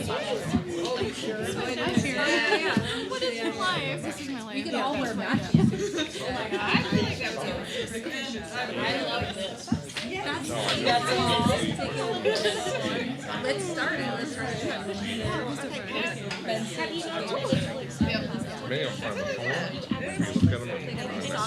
I like looked at this like I'm sorry all these years. In Mrs. Moran's class doing Zoom school. Is that Danielle? Yeah. It was Danielle. And Her first year teaching, she was Danielle Cassidy. She was Molly's teacher. Okay, are we back? All right. gonna move on to our student report. Erin and Clementine. Yay! Yay! Good evening, everyone. Quarter 4 is officially starting, and we are nearing the end of the school year. Some updates at CHS is that on April 13th, CHS will be hosting a college fair. CHS will also be hosting All-State on April 16th, 17th, and 18th. Good luck to all the Concord High students performing. Lastly, we will have spring break starting April 27th. I hope everyone has a wonderful break. Hello, everyone. So, on more recent and upcoming events, so spring sports has finally begun, and I have to say it has been an awkward transition for sports like track and field with the restriction of access to Memorial Field. It has been a true struggle for real. Another note, juniors have SATs this week on April 7th and April 8th. We'll have, that's it. We'll continue with more testing next week, Tuesday and Thursday, for the NH statewide assessment for science. And then last Thursday, over 56 seniors received their graduating cords for National Honor Society, and 43 juniors got inducted into NHS. Yeah. Anything else? That was pretty much it. Thank you. Thank you. Yep. Superintendent. All right, so we have a presentation tonight from the Great Schools Partnership, and I'm not sure that they're on. Okay. All right. Is that, yeah, we'll want to turn that up and maybe bring that microphone over close by, so that goes over. So Great Schools came in to do work with the district around an equity audit. They're going to tonight go over a broad overview, but we have also in the board packet have the complete equity audit. In addition, we've used this at our most recent equity committee in March to begin to review areas that we made gains, to have discussion around the outcomes or the suggestions coming out of this equity audit. And we'll be using this document as a guide to help us affirm the goals we've achieved, affirm the goals we have to continue to strive for, and areas of other improvement that we may not have had on our focus for the equity committee. Would you like to add anything else, Kim? We will look for a vote at the end for you to adopt their recommendations, their report, which is the full report. But right now, I would love to introduce them, and it looks like we have Breen and Crystal. Do we have Leah as well? Yes. I'm not seeing Leah. There we are.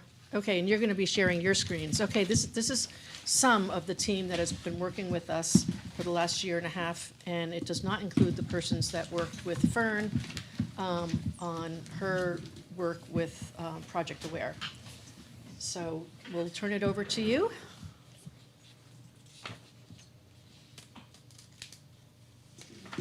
Okay, great. Yeah. You said we are going to share our screen, or You're sharing your screen. Yes. Okay. Breen, can you share your screen, please? Just a Breen, you're on moment. mute. Let's see here.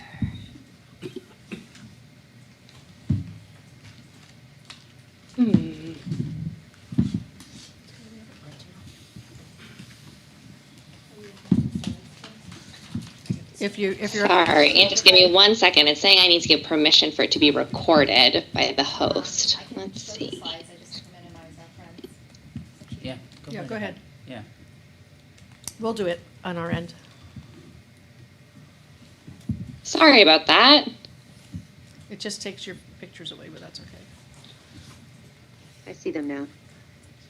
Oh, great. Okay, perfect. Like Kim and Tim said, my name is Crystal Bravo. I am a coach at Great Schools Partnership. I'm here along with Brian Whitmore and Leah Tuckman, and we have been doing some great work at the district. And so, as I had mentioned, we're going to just do a brief overview of some of the work that we did. So thank you for the opportunity to be able to present. Next slide, please. Thank you. So just a little bit about Great Schools Partnership. So we're a nonprofit school support organization working to redesign public education, and improve learning for all students. We believe in educational equity, and when we say educational equity, we mean ensuring just outcomes for each student, raising marginalized voices, and challenging the imbalance of power and privilege. And so on the team, if you can switch over 2 slides, I'm trying to look behind the screen. Thank you. Yep. So this right here is the team that works with the district this school year. It's, like I said, again, it's myself, Leah, Brian, as well as Jose Bo, who is our Director of School Partnerships. And through our work, we did some work around the opportunity audit, as well as some work with the Equity Advisory Committee. And I'm going to pass it over to Brian, who is going to go over the opportunity audit and recommendations. Thank you so much, Crystal. Appreciate it. All right. So what you have, what you see in front of you is a very brief overview of the opportunity audit. So for about the last 9 or 10 months, we've been engaging with the district to determine the ecosystem of the community as it relates to educational equity and opportunity for students and for families throughout the Concord area. So when we were discussing with the central office team really what the goals of this audit and report were, and really where we wanted to spend our resources to kind of dig in and to further explore, we identified 4 main constructs, or kind of 4 buckets of work that we wanted to look into. With each of those buckets, after confirming with the central office that this was in fact one of the goals, we then also identified targeted data collection strategies. So what you see on your screen are those 4 buckets of work and the corresponding data collection strategies. So our first category of work was the extent to which the built environments, or the school buildings themselves, are welcoming and supportive learning spaces for students. And we assessed that throughout the district by doing building walkthrough assessments at each building within the district. The next area that we looked into was the extent of building level programs, opportunities, and family engagement. And we did this through key staff interviews. So we had, I believe, one school site that had just one interview or one person that we spoke with, but most of the buildings had 2 to 3 folks that we spoke with. And so this was really to determine the building level opportunities so that we could see whether or not there were any differences or variance building to building as well as district-wide. The next area of work that we looked into was the extent of PTO, PTA, and boosters engagement and support, and the role they each play within each school. This was also collected via PTO, PTA, and boosters interviews. And the last category of work was the extent of student participation and engagement in co-curricular programming. And we assessed this area of work by looking at co-curricular rosters of students that we were given by Concord High School. So if we go to the next slide, we'll see an overview of what that specific data looks like. So this provides a summary of all of our data collection strategies that were implemented across those 4 areas of work by school building within the district. So you can see, for example, in that first gray row, you see our walkthrough observations. So this was a normed observation tool that our staff did at all 8 sites throughout the district. So we had, for data, we had a total of 8 walkthrough data sets. For our interviews, we did both interviews with building leaders as well as interviews with PTO, PTA folks. And so there, between the 2, we had a total of 24 individuals that were interviewed, 17 for building leaders. That really allowed us to look at that building level programming and family engagement opportunity, and then 7 individuals that spoke to the PTO, PTA, and boosters engagement. And then the last piece was the disaggregated co-curricular rosters. So we ultimately received rosters, student rosters from Concord High School that spoke to students engaged in 9 different co-curricular programs. We know this is obviously just a subset of the wide variety of co-curriculars that are offered at the high school, but this at least gave us a starting point to determine students that are engaged within the co-curriculars across a variety of student subpopulations, including race and ethnicity, gender, and multilingual status. So the report itself that I believe Superintendent Herbert mentioned, you all saw possibly in the packet that was sent out to you previously, was organized by these 4 areas. And at the end of the report, we provided a list of general recommendations that could be used in the coming year, in the coming years, as you all think about your next strategic plan to continue moving the work towards improved equity and improved opportunities forward. And I will pass it over to Leah to kind of give an overview of what we saw, as well as talk through a couple of those recommendations, just to give you all a sneak peek. Thank you, Brian. Can everyone hear me? Yep. Thumbs up if you can hear me. Great. Okay. I was lucky enough to conduct a bunch of these walkthroughs, and we collected a ton of data while we were doing these walkthroughs. We had a bunch of different domains, but just to highlight some of the key items we were looking for representation around identity. We were looking for accessibility and inclusion. We were definitely looking for a welcoming environment. And we had a bunch of different indicators in each of these domains to help us. We looked for communal spaces and community building that could take place in those spaces, climate signals. We went outside, not just inside, but we went to the outside space in every school, and really collected, almost 100 different indicators within these data points. So lots of information, lots of pictures taken. We just wanted to highlight a few in this slide here. You can go to the next slide now. So in the opportunity audit, there were 14 recommendations that we made at the end. After speaking with your team, your leadership team, there were 3 recommendations that we really wanted to highlight here for the board this evening.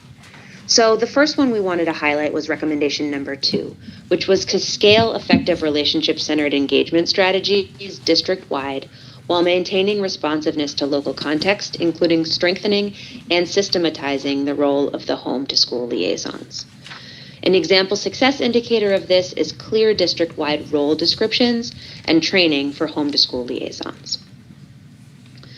Another recommendation that we wanted to pull out was recommendation number 3, shift from individualized barrier removal to systemic access structures that proactively reduce participation obstacles.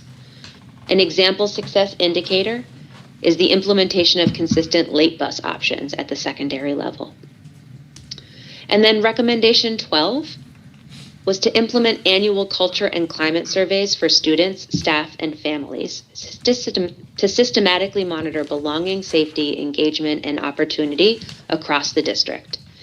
And an example success indicator here is an annual administration of a culture and climate survey to students, staff, and families. So we can move on to the next slide. How are we going to do all of this? These are all kind of lofty recommendations. How are we going to get this done? Well, we're so lucky to already have an equity advisory committee in place. And so what we're really hoping to do is crosswalk your strategic plan with the opportunity audit findings and the recommendations that have already been made. And then from that, we want to develop clear, actionable goals that are aligned to both your strategic plan and this opportunity audit that we've sort of given to you. So that's a lot. I'm going to pause for a moment, and as part of our closing, we would really love to open this up for questions. I'm sure there's a lot brewing from all of that talking. What questions do you have for us? Do members have questions?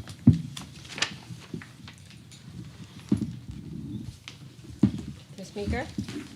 Hi guys, good to see you out there somewhere. Thank you for all of this. Thank you for the report. I am also on the Equity Advisory Committee, so I've seen pieces of this already. I did want to ask you, for the aspects of the report where you reached out to schools and did not hear back, did you feel that you had a strong enough communication connection in order to gather that information, or do you feel that there were obstacles in data collection?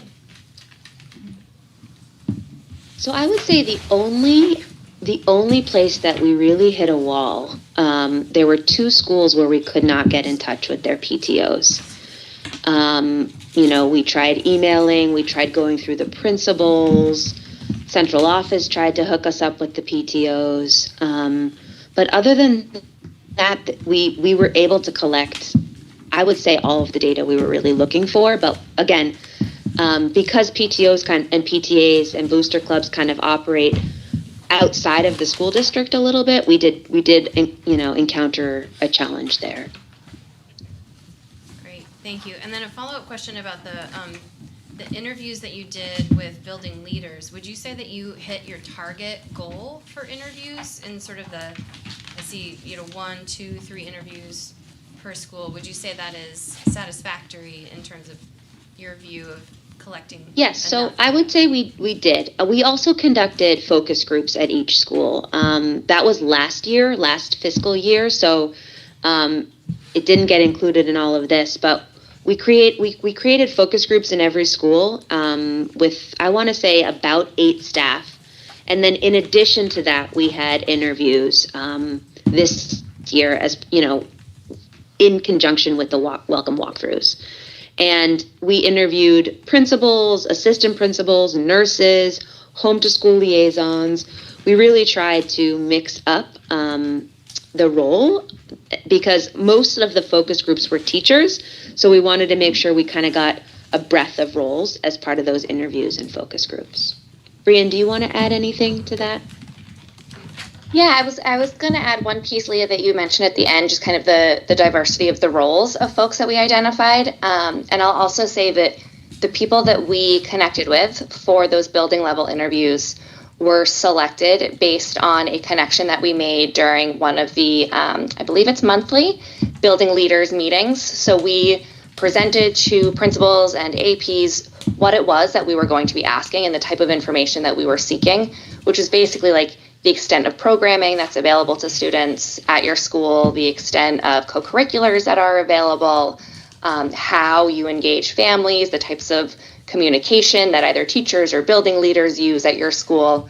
And based on that information, who at your school really knows the breadth of that and would be the best person to be able to answer most comprehensively to those questions. So that's why it was different at each building, because obviously each building has kind of its own practice in place. Great, thank you. Ms. Campbell? I'd like to follow up Kara's questions. Love this material. Thank you so much. It's interesting that you asked that, Kara, because when I looked at the data collection, I was like, wow, this is a really small segment for a district of our size. I understand that there are focus groups, which is great. That adds a lot more as far as the diversity of input we receive from our community. Is that, and I'm just thinking for future boards or community members, if they're just reading this report, is that reflected in here? Because I'm just seeing the small numbers that you guys described today's evening. I'd love to make sure that our community sees all the people that we spoke with or you spoke with. Yeah, I think so. One of as you have a chance to look through the recommendations, one of the things that you'll see too is the recommendation to take this to a broader level. We intentionally use the interview approach so that we could get more deep within these specific questions. One of the recommendations is to now do community-wide surveying to make sure that we really are building the representation of the data and being able to include more voices so that we have folks that really go beyond just the building leader. We want to engage students in this work. We obviously want to engage parents in this work. So the point for this piece was really just to kind of start dipping our toes in and recognize what is the direction that the district could consider taking next in order to really target the type of information that we want to be able to get to make sure that it aligns with the community's hopes and dreams for students and for families. Okay, thank you. And to directly answer the question, yes, the focus group data that we collected is included as part of this opportunity audit. And to be clear, we did focus groups not just with staff, but also with students. So we did, I want to say, 2 focus groups at the middle school, 2 focus groups at the high school, and then at all the other schools, we just did 1 focus group. So again, obviously not the whole student body, and a survey would have given us a larger amount of data points to work with. But the focus groups did get a broad range of students and a broad range of staff that were working in that community.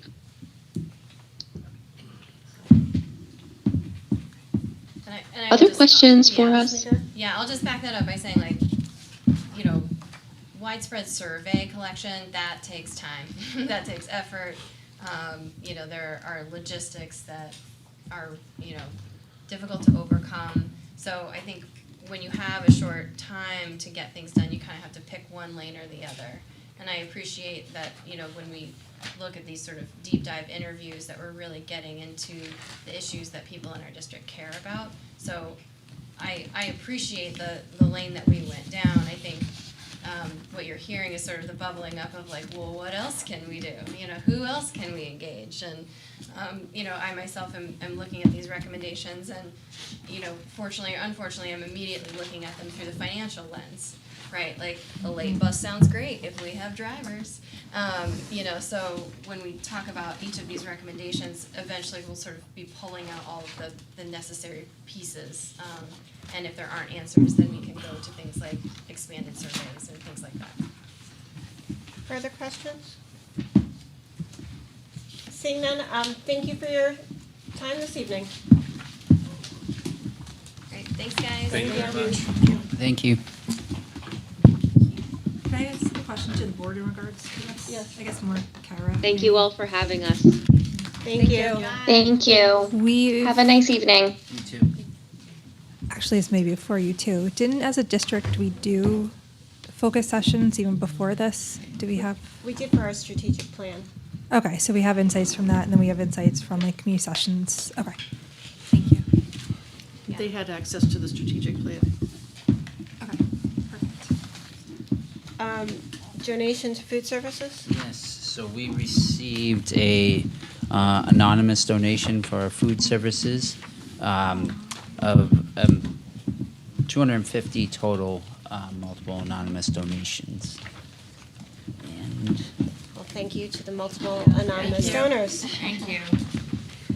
we have another donation from Capital City Subaru to the Krista McAuliffe School. They sponsor, the program is called, I'm gonna mess up, I keep wanting to say Subaru Loves, but it's not.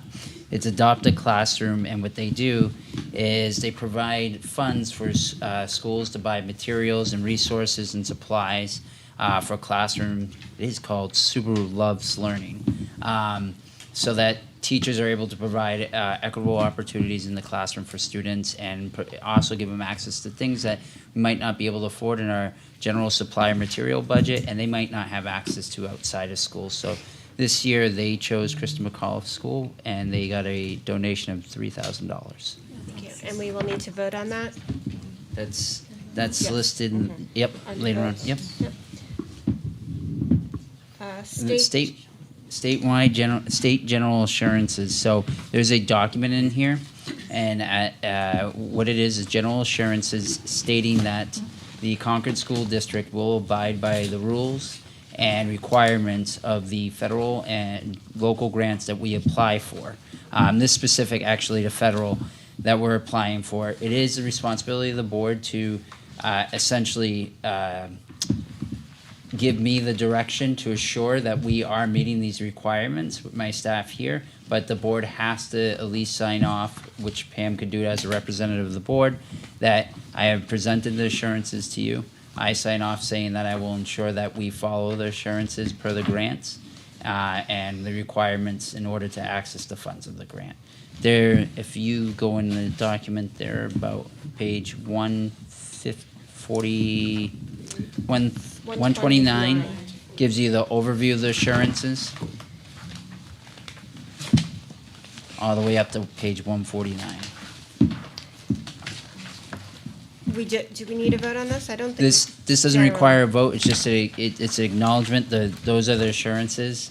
If there were questions on that, you could reach out to myself. You can reach out to Ellen Desmond. And at the end of the day, essentially, in order for us to begin applying for grants for the next upcoming school years, Both a representative of the board, which in the past has been Pam, and myself would have to sign off on us to continue to pursue grants. Questions? So following that document on page 150 is our annual audit on how we're utilizing our grant funds. And a good outcome is to have no findings, and we had no findings, which means that we are following the assurances and we are using the grant funds as we've written in the grant, and we're using them appropriately. Questions? While we're on the subject of audits, I believe I saw in our weekly report, Ms. Masca, that we had some good news on the audits of our special education programs. Do you want to share that? Somebody stick a microphone in front of her. Hello, sure. So just that there are a number of indicators in the land of special ed that we get rated on, and we had no findings. We met the requirements under each of the indicators for the 25-26 school year. So that is good news. Thank you. Proposed last day of school, which is usually a vote, so we need to vote on that. So proposed last day of school is June 18th. It's a Thursday. How many snow days did we end up having? Two? Only Just two. It Yeah. felt like more. I called quite a few delays, but I think one early release, right? Yeah. And then do we want to? We have Mr. Largy. Mr. Largy, if you would like to join us up here, the next thing is, so we're in a situation right now that we have been preparing for, where fields are coming offline, and we have to find alternative sites. And our friends in Pennacook at Merrimack Valley High School have been generous to do joint practices with Concord High School, as well as some of our RMS athletics. In addition, the National Guard over in Pembroke have been generous to open up their facilities for us to book time there with our sports teams.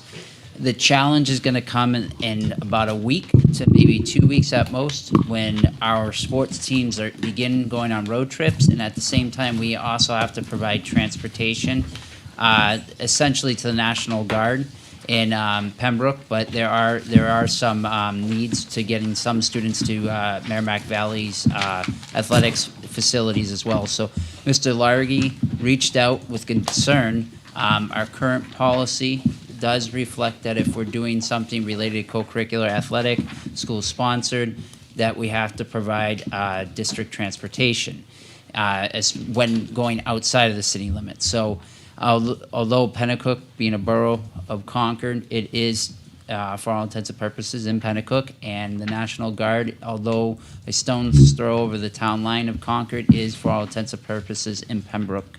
So I'm going to turn this over to him now to kind of get into more details on what he has to propose. Yeah, and as Superintendent Herbert said, this is being driven for two reasons. Transportation challenges that not just our district is facing, but almost every district in the state of New Hampshire is equally coming up against, and having to tweak policies and reflect what is actually compliance worthy, complianceable. As the policy is written, and was written, I believe, in 1971 and revised a couple of times, this is not something that's necessarily feasible. We have non-CDL vans that we call them vans, we call them non-CDLs, but not necessarily buses. As the as you look at the original policy 712. This is something that we just know as we're moving forward. We have the transportation issues, and now we couple it with the facilities issues that Clementine mentioned earlier, and having to go off-site for a lot of our practices. We do need greater flexibility, greater efficiency when it comes to being able to get our kids to practices safely, to games safely, but also keeping in mind that it's not always going to be by school buses owned, operated, or contracted by the district. Ms. Higgins? in my many years coaching interscholastic sports at the high school level, there were a couple of different occasions that come to mind where getting a bus was impossible.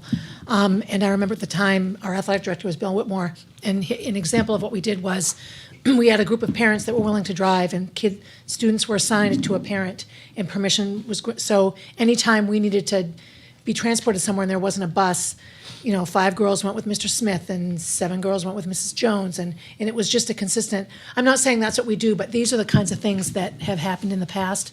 I think for us, it was a lack of bus drivers. Right. So, yeah, I can imagine this spring you're going to have a lot of these kinds of issues. I have a question for you. When we hold practice for like field hockey at Rollins Park, do students drive there on their own? Like they just end up at practice on their own? That is the current practice. So I would say our current practice doesn't even necessarily align with the policy that's in place right now, and wouldn't have in those emergency issues that you were experiencing back in the Bill Whitmore era. Right, yeah, they had to. Ms. Meeker and Ms. Sadowski. And I do want to mention, because we chatted about this prior to this meeting, the reason that this is coming to the full board right now is because the district is asking us to consider what's called an emergency policy. So this has not been vetted by the policy committee or agreed upon and brought to you. This is the first time we're seeing this language. We are allowed with a 2/3 affirmative vote to approve emergency policies. Whether or not this board considers Memorial Field going offline so suddenly to be an emergency worthy of action tonight is up to us. That's what the vote's for. I would probably just say, maybe spend a minute telling us why you consider this needed tonight instead of 2 months from now. Right. What I would ask for is that we do adopt it as an emergency policy, and then follow up with adopting this as a new policy through that regular policy process. One emergency might be the transportation, and we did navigate fall, but fall was a challenge. Jack's probably not very happy with me because we did have to contract out more than we would normally like doing. And I think we've resolved a lot of those issues. Transportation has done a fantastic job under Rebecca Hart of getting us through winter and getting us through spring. But we just anticipate with Runlet, the Runlet Middle School situation and the building that's going to be taking place by the end of the month and being displaced off of those fields, there is going to be a greater need for transportation. And then couple that with the the removal of the bleachers, which is going to, impact us in the spring and no doubt going to impact us in the fall as well. So we're just asking for the understanding that we're going to need some flexibility when we, in addressing this policy to transport kids through the spring and then definitely beyond as well. Ms. Sadowski? Pass. Ms. Manel? Has this been reviewed by legal counsel? Yes, it has. We had it both reviewed by our legal counsel, Dean Egger, as well as Primex. Okay. Because I'm fine with 1, 2, and 3. When it gets to 4, I have a lot of questions about, are we checking that these people have insurance? Are they signing something assuming the liability? So there is a piece to that with that it's recommended that it's not necessarily part of the policy, but there is assurance that parents are aware that we assume no liability in the situation where they choose to have their child travel with another parent or with a peer, and that it is encouraged if we are aware of it, finding out what the insurance policy is, having some sort of a confirmation of that, but also encouraging parents to also do that themselves, because again, we're assuming no liability of that situation. Exactly. I just want to make sure that it will be documented somewhere that when the parent agrees that that's their understanding. Although my concern is similar on this, when the policy says that it is organized by the district, I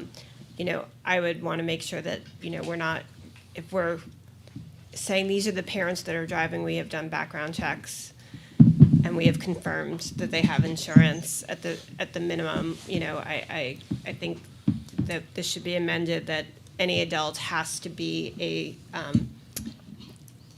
certified district volunteer. We have two levels of volunteers. The what? Designated. Is a designated volunteer. I appreciate the no alone language, but I think we need to do that thing. And my second concern would be just to make sure that as we finish the equity report, no child left behind, right? So, and I know this is our backup emergency, and I expect that our first priority is to bus them. And I know we have some sports teams that practice at 6 o'clock, 7 o'clock, 8 o'clock at night, and they show up in their own cars or their parents drop them off. But, that we're making sure that kids are not being unable to participate because there's no car for them to go in. Yeah, tonight we had sort of buses shuttling to the Pembroke National Guard field, which is great. We haven't ever done that before, to my knowledge, of having a boys lacrosse practice, girls lacrosse, some track are going to be on the National Guard field tonight as well. So that was something that we wanted to make sure that we had that option of transportation, and that moving forward, we're going to continue to do that, work with transportation very closely to make sure we have those options for students to get there. And then if they can't, that there is sort of another way, or that we're at least excusing. Encourage our kids to communicate as much as possible when they need rides. And I think the designated volunteer is a great idea, an additional Layer of protection. Yeah, layer of protection, and so many of our parents have already done the designated volunteer paperwork, so that we would have that already, as an option for parents who have already done that, and then getting more that are registering to get volunteered too, because they do have to go through the fingerprinting process, which can be time consuming. Have we had any conversations with the Concord area transportation about adding some of these practice facilities to their bus routes so that kids can get home, when there's not a late bus, or if they're going in a different direction than the late bus? I haven't reached out to them yet, but that's not to say that wouldn't be. I mean, I know there's probably already public transportation when we're talking to Merrimack Valley in Pembroke. I don't know that there is a stop out that way, but it's something that we could talk about. I don't know if there'd be a contract, that they would ask us to sign with them, but it's worth reaching out. Further questions? Ms. Meeker? Given the concerns about what sounds like Rome 4 in particular, you had mentioned that we really need something tonight because we've got the start of the spring season. Do you feel that we need all of this language tonight, or can we keep it pared down so that we can explore further work during the normal policy process? I guess is my question. If we were to only include rooms 1, 2, and 3, would you feel that we were covered while we work on the waiver piece? Or do you think that's a necessary part of the emergency policy? Because, from what I'm hearing, it sounds like people are driving people in their car. I think we could. I think what you're asking, Kara, my take on this is yes, and we, from a building perspective, we have to be clear to parents that if we're not able to provide the transportation, our expectation would be that parents driving them, or the parent arranges the transportation for the child, and we can address number 4 at a later time with some examples of. I'm sure we could reach out to other districts what they're using for waivers or something of that sort, how they're getting that information. I'm concerned that without 4, we're taking on more liability because we're saying we're organizing it, but we're not including in the policy that we are the liability waiver. So that I would actually be more worried about without 4. I think it could be improved on, but if we're going to go forward, I think we need something like that. I think this is a great example of a time where we need to trust our athletic director and our athletic department in making sure and ensuring that our kids are safe, because that's a huge issue and a goal. and that we have to, opinion is that we give him permission to do what he needs to do, and we get right on it in policy, because this is going to be an issue for probably the next 2 years. And we might even, in the policy, think about Runlet, and what might happen there. But I think right now, the first games and track meets and everything are in days, and it's just going to get worse. And I think when my conversations with Steve, and correct me if I misrepresent this, the big concern is you're going to end up in a situation where we have interscholastic athletics for the high school that's going to become the priority, and that's going to put the middle school off to this, on the back burner, which is not fair because we won't have the buses to transport students, period. That's when both teams are on the road and our practice sites are now off-site, we're not going to have the transportation. Any other questions? Okay, we will hold this over for a vote. After public comment, it'll be C. Mr. Cash? Last day of school, C. C. D. Mr. Cashman, facilities update. Thank you. Over the April vacation, we have, if you remember, with that 3,000 amp breaker service up at the high school, that has arrived, and we're going to conduct that switchover during that week to not interrupt anything while school would be in session. We have chiller work both at Krista McAuliffe and Millbrook that are going to complete. We're moving ahead a little bit on a project that we talked about during the budget season to replace the sidewalk over at Runlet Middle School. It's going to be used till we're ready to open the new school, and doing it now would have little to no impact because we don't have school in session, and it seemed like a good time to do it. The head custodians are busy at their schools putting together a cleaning list so that we can get a last bit of cleaning before we get back after April break. We are also looking at the projects that we talked about over the budget season, and we're getting ready to start scheduling them over the 8-week period. Moving on to the middle school update. Early bid packages were completed by HMFH Architects and sent electronically to Harvey Construction, and they in turn have electronically sent them out to subcontractors. We are at 60% construction documents, so August 1st, if you remember, we'll be at 100%. We're moving really nice in that regard.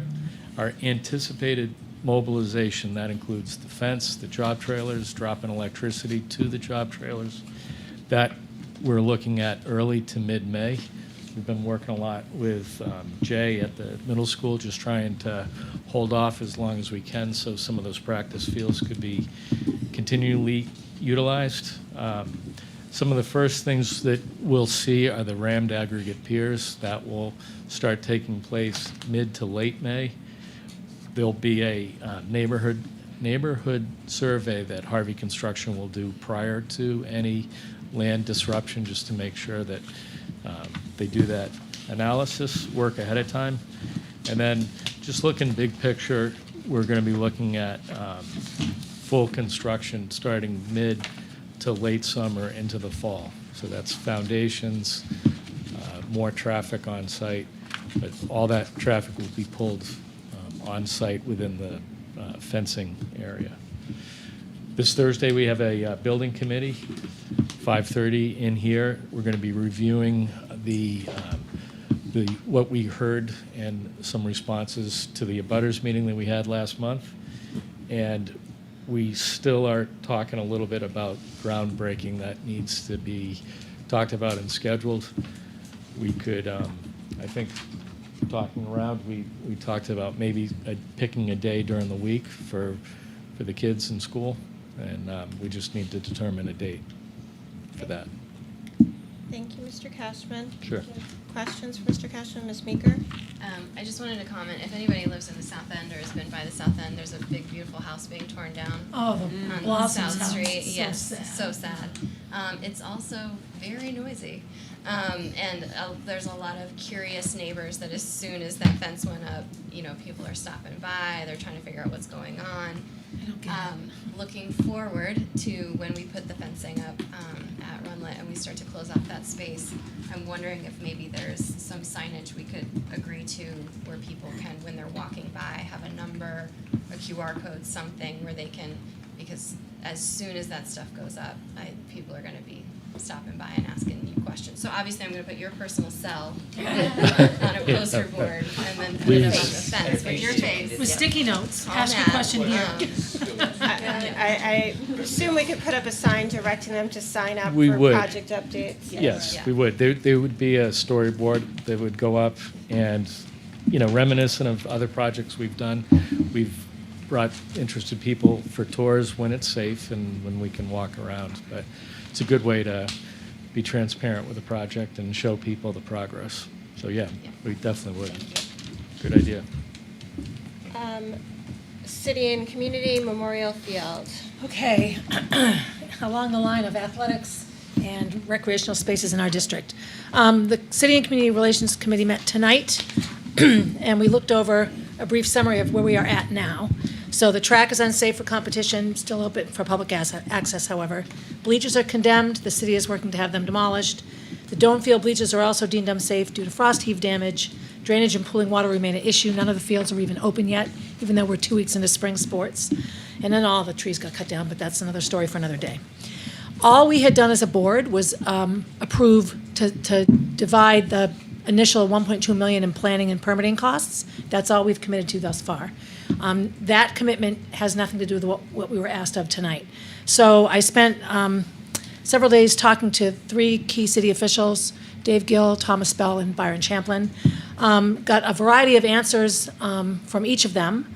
But basically, the city in general needs to know how we feel and what our plans are about Memorial Field. So after a healthy meeting, Steve was at it, so if you have anything to add when I'm done, please come up. The committee came up, realized we needed to do 2 things. The first thing we realized we needed to do is to remove support for an option A or option D. We don't have the time to lock ourselves into a 10-year plan of this perfect Memorial Field. So they were asking, do we prefer one or the other? We decided we really don't prefer either. Having said that, number 2, we would recommend that the project go back to the city, Dave Gill, and the athletic department, Steve Largy, and that the 2 of them, with whatever input they need, come up with a plan by June 30th that addresses and prioritizes the urgent needs, which include the track facility, the infield, the lighting, the bleachers, and drainage. Just those things. Drainage in other areas, parking, some of the other things that were initially in phase 1 don't necessarily do anything to get kids on the field as quickly as possible. So that was the nature of our conversation. The other piece that we didn't add in, but I agree with, is the mayor was concerned that the first steps of this project not exceed, he put $10 to $15 million, but I agree that we have to not only come up with a quick plan, but we have to be mindful of costs. So the 2 recommendations were simply to not approve A or D, and to recommend that the city and the school district get together and come up with a workable plan by June 30th that they would then present to us. So, questions, discussion, thoughts? I mean, my only question, and I agree, I want to see how we get the fields back in use as quickly as possible, least amount of cost as possible. I do worry that if we say track and the football fields, we heard a lot before this about the inequities towards some of our sports, particularly girls lacrosse, that there isn't a safe place for them to play. So the thought around this particular facility is with the redesign of the track, which will be 120-meter turns, 80-meter straightaways, that infield space now will be big enough to host boys and girls lacrosse, field hockey, and soccer. So now we have one facility that can host all of those sports. None of the field sports would be left out. We don't have softball field or baseball field issues right now. So could we schedule all those sports on there at the same time? No, but we would have a facility that addressed all of those sports in a way that doing a field here and a field there might not. So this would have track, football, lacrosse, soccer, field hockey, accessibility. Am I accurate there? Multi-purpose. Yeah. Yeah, it would be multi-purpose in nature, and it would be wide enough and long enough to make sure that, like currently on that blueprint of Memorial Field, it's not wide enough. It's not wide enough for soccer, let alone girls lacrosse, which is the largest field that you could line. So we couldn't play there if we wanted to. And that addresses also the bleachers and just the whole having a stadium that can host events and do multiple sports. Other questions? Ms. Meeker? I think one of the questions that I have is more for the city, but it also connects to our potential cost, which is if we're not choosing options A, B, C, or D, are we going to be asked to contribute more money to another redesign for the bare minimum? The conversations that I had that are not necessarily all written about here, is that everyone feels that an option is off the table, that because of the state of the field now, we have to look at the pressing needs. That was definitely the feeling I got from Dave Gill, that he just looks at a completely, almost unusable field. And what we need to do is address the most important issue first, which would be start with a place that meets the needs of the most people. Can I? Ms. No. We're essentially taking option A and taking some components out of it. I see. And so I don't think that you'd have to start over. Okay. You're essentially removing some of the items from option A and putting them on a shelf and saying, maybe we'll get to this later, but we're going to focus on these. Because option A had priority parking in the first phase, and yes, parking is terrible, but we've dealt with bad parking for a long time. That doesn't get more kids on the and field. a building for like bathrooms and locker rooms, which would be nice to have, but I don't think is a top priority item. Right. Steve, do you have anything to add? We want all this. No, I think what you said covers what we discussed as committee. I think it'll be, for the city to decide, and I know they have a city council meeting on April 13th. An agenda item there is the removal of the bleachers, so $385,000. So I think, being able to say to the city, this is our intention moving forward. We want to work together with you. We want to be able to do this, and we should start now, promptly. So what was the proposed date? June 30th. So I would suggest, it's not a lot of time, but the city council closes its budget before June 30th. Oh, So if let's we change wait that. until June No, 30th, then- then it might not make it into their budget. So I would suggest when we get to it, maybe we look at like June 1st or May 31st, because their budget is more a month of June thing.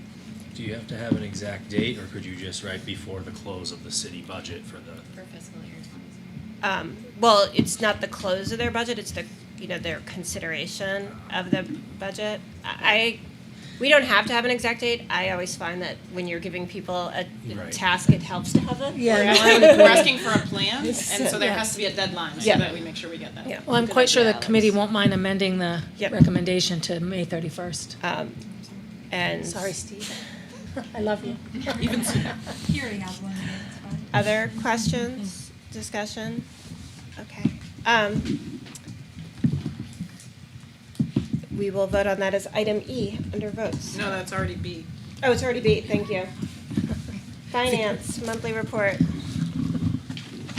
Sure, starting on page 222, I'll just be brief. We are at April, May, and June, 3 months left. This month, we will start going through any open encumbrances and also planning the separation for those that retire, especially with contracts, professional contracts that to be issued by April 15th, so we'll know by the end of the month kind of who is not coming back. And that will adjust the severance line, which you see in 611008, unless those that are, some of them are planned to retire. But other than that, in the salaries and benefits, if we go down to health insurance, that's 621100. That is where the payment for the school care assessment will come out of.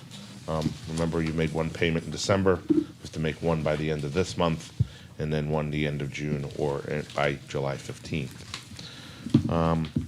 If we go down into the 63,000, the professional services, the two lines there are the 62100 and the 632300 professional services for pupils.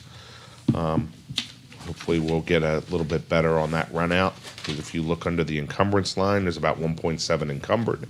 It shows a negative 171 right now, but what are the true expenses are going to be over the next 3 months? Hopefully we'll have a better picture this month with 2 months remaining. If I scroll down into the 6.5s, where you go, which is purchase services, in 651,900. That is student transportation from other services, so that's a third party.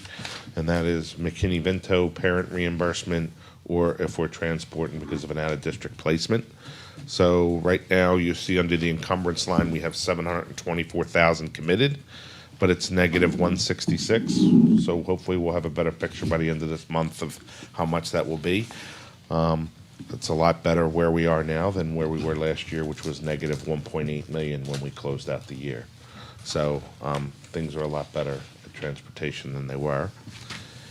And then finally, you have in the top of 226, 656, 400, which is tuition for private and other schools. That's out of district placements.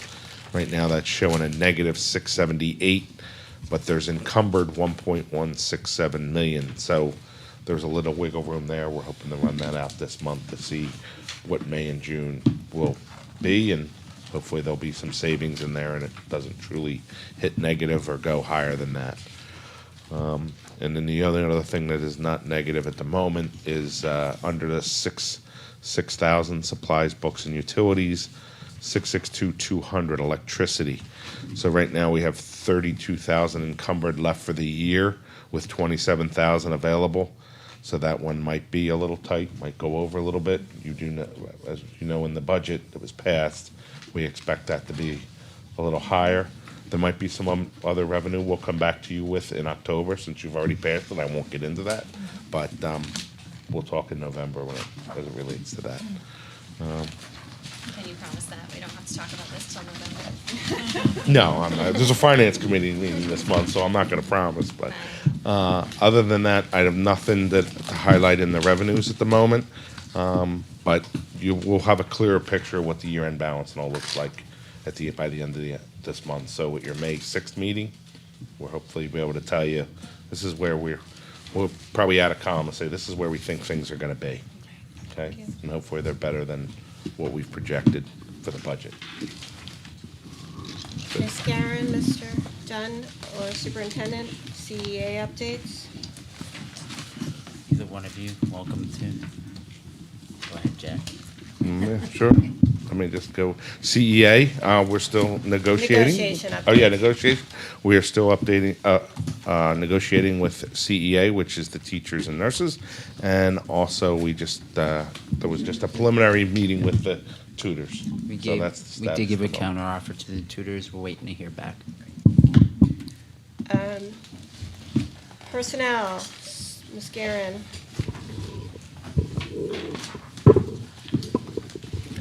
Good evening. Beginning on page 231, we do have 6 new spring coaches to bring forward. There are 5 for track and 1 for girls lacrosse I at move Runlet. we accept the spring coaches nominations. Moved by Ms. Higgins, is there a second? Second. Second by Ms. Meeker. Is there discussion? All those in favor of the spring coach nominations? Aye. Any opposed? Any abstention? Motion passes. CEA nominations, we all got a nice big packet of all the teachers for next year, Correct. teachers and nurses. I move we accept the nominations, the CEA nominations for our teachers next year. Seconded. Moved by Ms. Higgins, second by Ms. Sadowski. Discussion. All those in favor?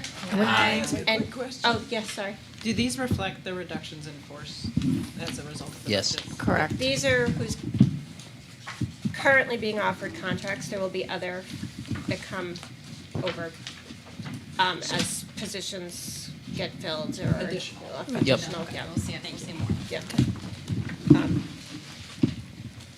All those in favor? Aye. Any opposed? Any abstention? Motion carries. Veteran salary schedule on page 233.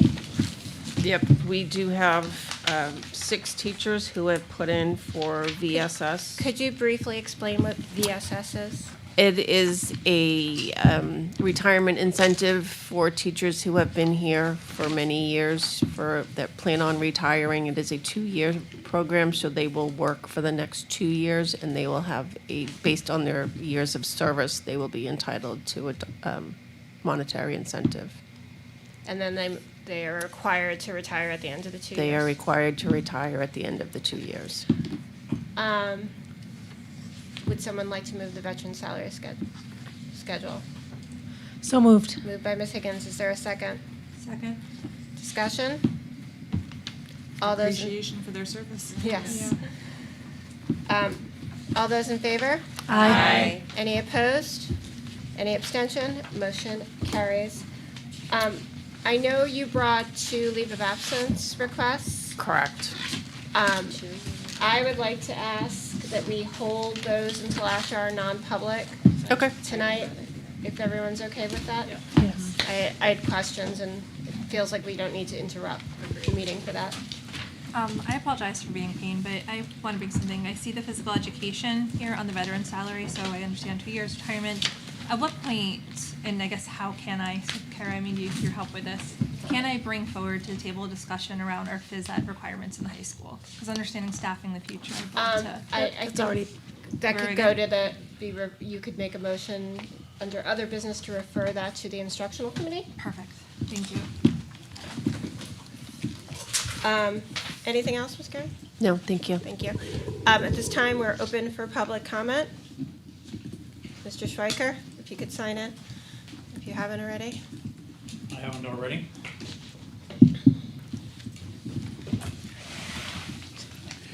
Good evening, everyone. I'm Roy Schweiker from Zone A, and I still have a concern that if you think the tax increase this year is a lot, that you're looking into continuing this. It seems like the bonding you're doing for the middle school is going to cost twice as much as the original plan, not the school itself, but the shorter bond and paying it off sooner. So I really think we need to look at that and maybe even shrinking it to make last year's stuff down.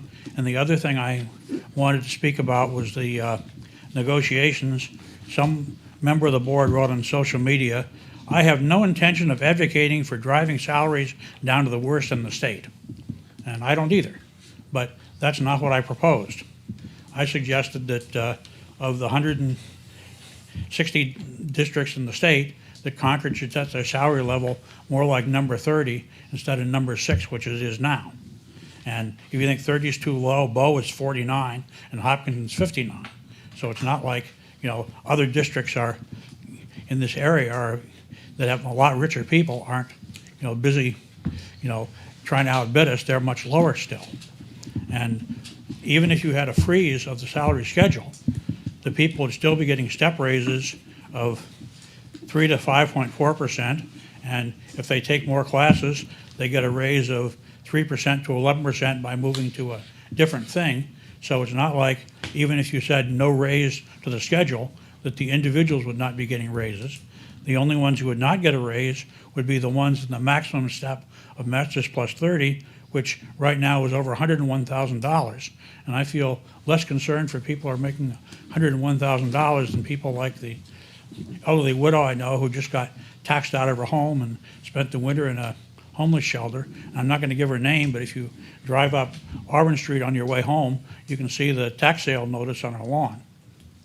So I guess that's what I have to say is I really wish you'd, try a little bit harder to reduce the cost of the middle school, either with the bonding, extending it, and maybe removing some items from it. And then let's see if we can't get the teacher schedule, not number 6 in the state, but more like number 30. And that might mean, freeze the schedule for a year, 1% raise the next 2 years. And I'm sure that's less than you're offering them now. So you're going to need to go in and say, oops, we have reconsidered our budget. We really need to make you a lesser offer. You should have agreed sooner. Thank you. Thank you, Mr. Schweiker.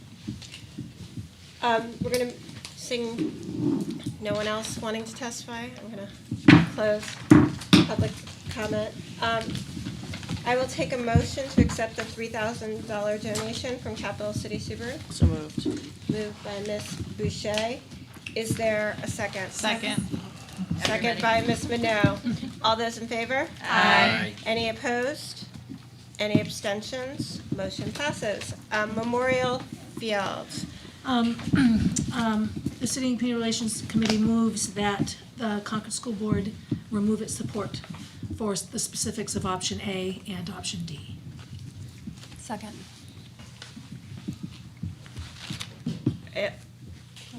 Discussion?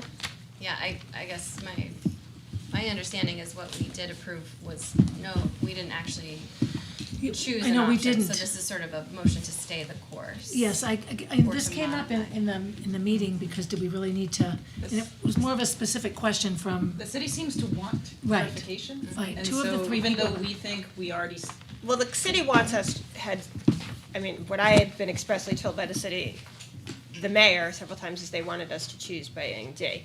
You're making that we choose neither. that you want a new plan. yes. Correct. So maybe. Or, not that we want a new plan, that we don't support the specifics of either plan. That, You want, how can I modify this? to well, be more why did specific? you Separate motion. why So we did you decided- withdraw, we don't have but what Ms. Meeker's point is we don't have a stated position for Right. A and D. So I think if you would withdraw your motion, because we don't have anything to withdraw or support from. What we voted for is to support design Correct. of a new middle Correct. school. And then your proposed motion saying that we would like a skinny down plan to come back to us would be the appropriate motion, I think. Plan that addresses current issues. But So I think we had not picked a plan, but had not said outwardly that we are intentionally not picking a plan. And I think that has caused confusion on the city council side or city staff side. And so our goal with the first motion, and there are two motions. The first motion was that we've been asked to pick an option, and now we are clearly stating that we are not supporting either of those two options at this time. Ms. Meeker, Just make sure you're speaking close to the mic. thank you. Yeah. Get more. I would say, so my concern is that if we remain neutral in sort of the options that are on the table, it does not carry the weight of that we actually do not support one, like, we're talking about a modified version of Plan A, and that is our focus. But if we just say we don't support A or D, then it almost feels like we say that It leaves it anything vague, is up for right. grabs. So perhaps if it they would lean be- into D, So we could amend it to just say, we do not support option D. Or it could be a motion that just says, we support a more streamlined version of option A, and we would like the Parks and Recreation Director to work with our athletic director to figure out the highest priorities from option A to move forward with. Because So- that's what you're saying, is you want option. We felt strongly that we wanted to say what we thought were the highest priorities, because we don't want to say, Yeah, not do what you rewording think that. is the highest Okay. priorities, because we might not agree with the city council or the park and rec department. So then, why not a motion that just says what the highest That's what the second motion is. Okay, so, but we don't have a motion to say we're withdrawing our So- support when we've never said. So we could not do you can vote That's what no I'm on the saying. first motion and It then vote came yes on the from, second it motion. came from our support of the plan, of the 1.2 million, splitting it. There were people in the city that said, well, that means you supported option D because it was specific to option D, and that isn't how we felt about it. So I think that was initially why we decided. That was not how Mr. Gill explained it when he came to I've us had either. three, I know, but I've had three long conversations. You and I can argue about this No, all no, day no, long. no, no, What I'm we need to just do saying. right now is get this thing going. So if it's the wish of the board that we just, if I withdraw the first motion, then I'm happy to do that. I just don't know, to me, that almost sounds like we're voting against moving forward. It's just a weird. Do you want it all in one motion? As Can we opposed hear to it? two Can we- separate? Can we Yeah, hear what the second motion would be? Can we- Yeah, Yeah. let's Second table motion. the first I read it motion and before. then hear the second motion. Okay. Well, So, move to I move to table the first motion. Okay. second. All those in favor of tabling the first motion? Aye. Any opposed? Any abstentions? Okay, the motion is tabled. The school board requests that the Parks and Recreation Department and CHS Athletics work together to bring forward a plan that addresses and prioritizes the urgent needs at Memorial Field, including drainage, the track stadium, the infield, lighting, and bleachers, by May 31st. Is there, seconded by Ms. Meeker. Discussion? I think, yes. I'm sorry.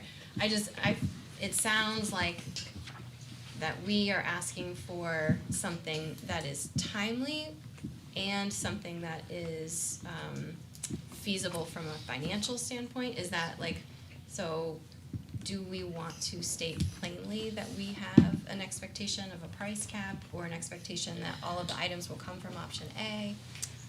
I'm just asking. So the only price issue was, the only person who spoke of money to me in a specific term was the mayor.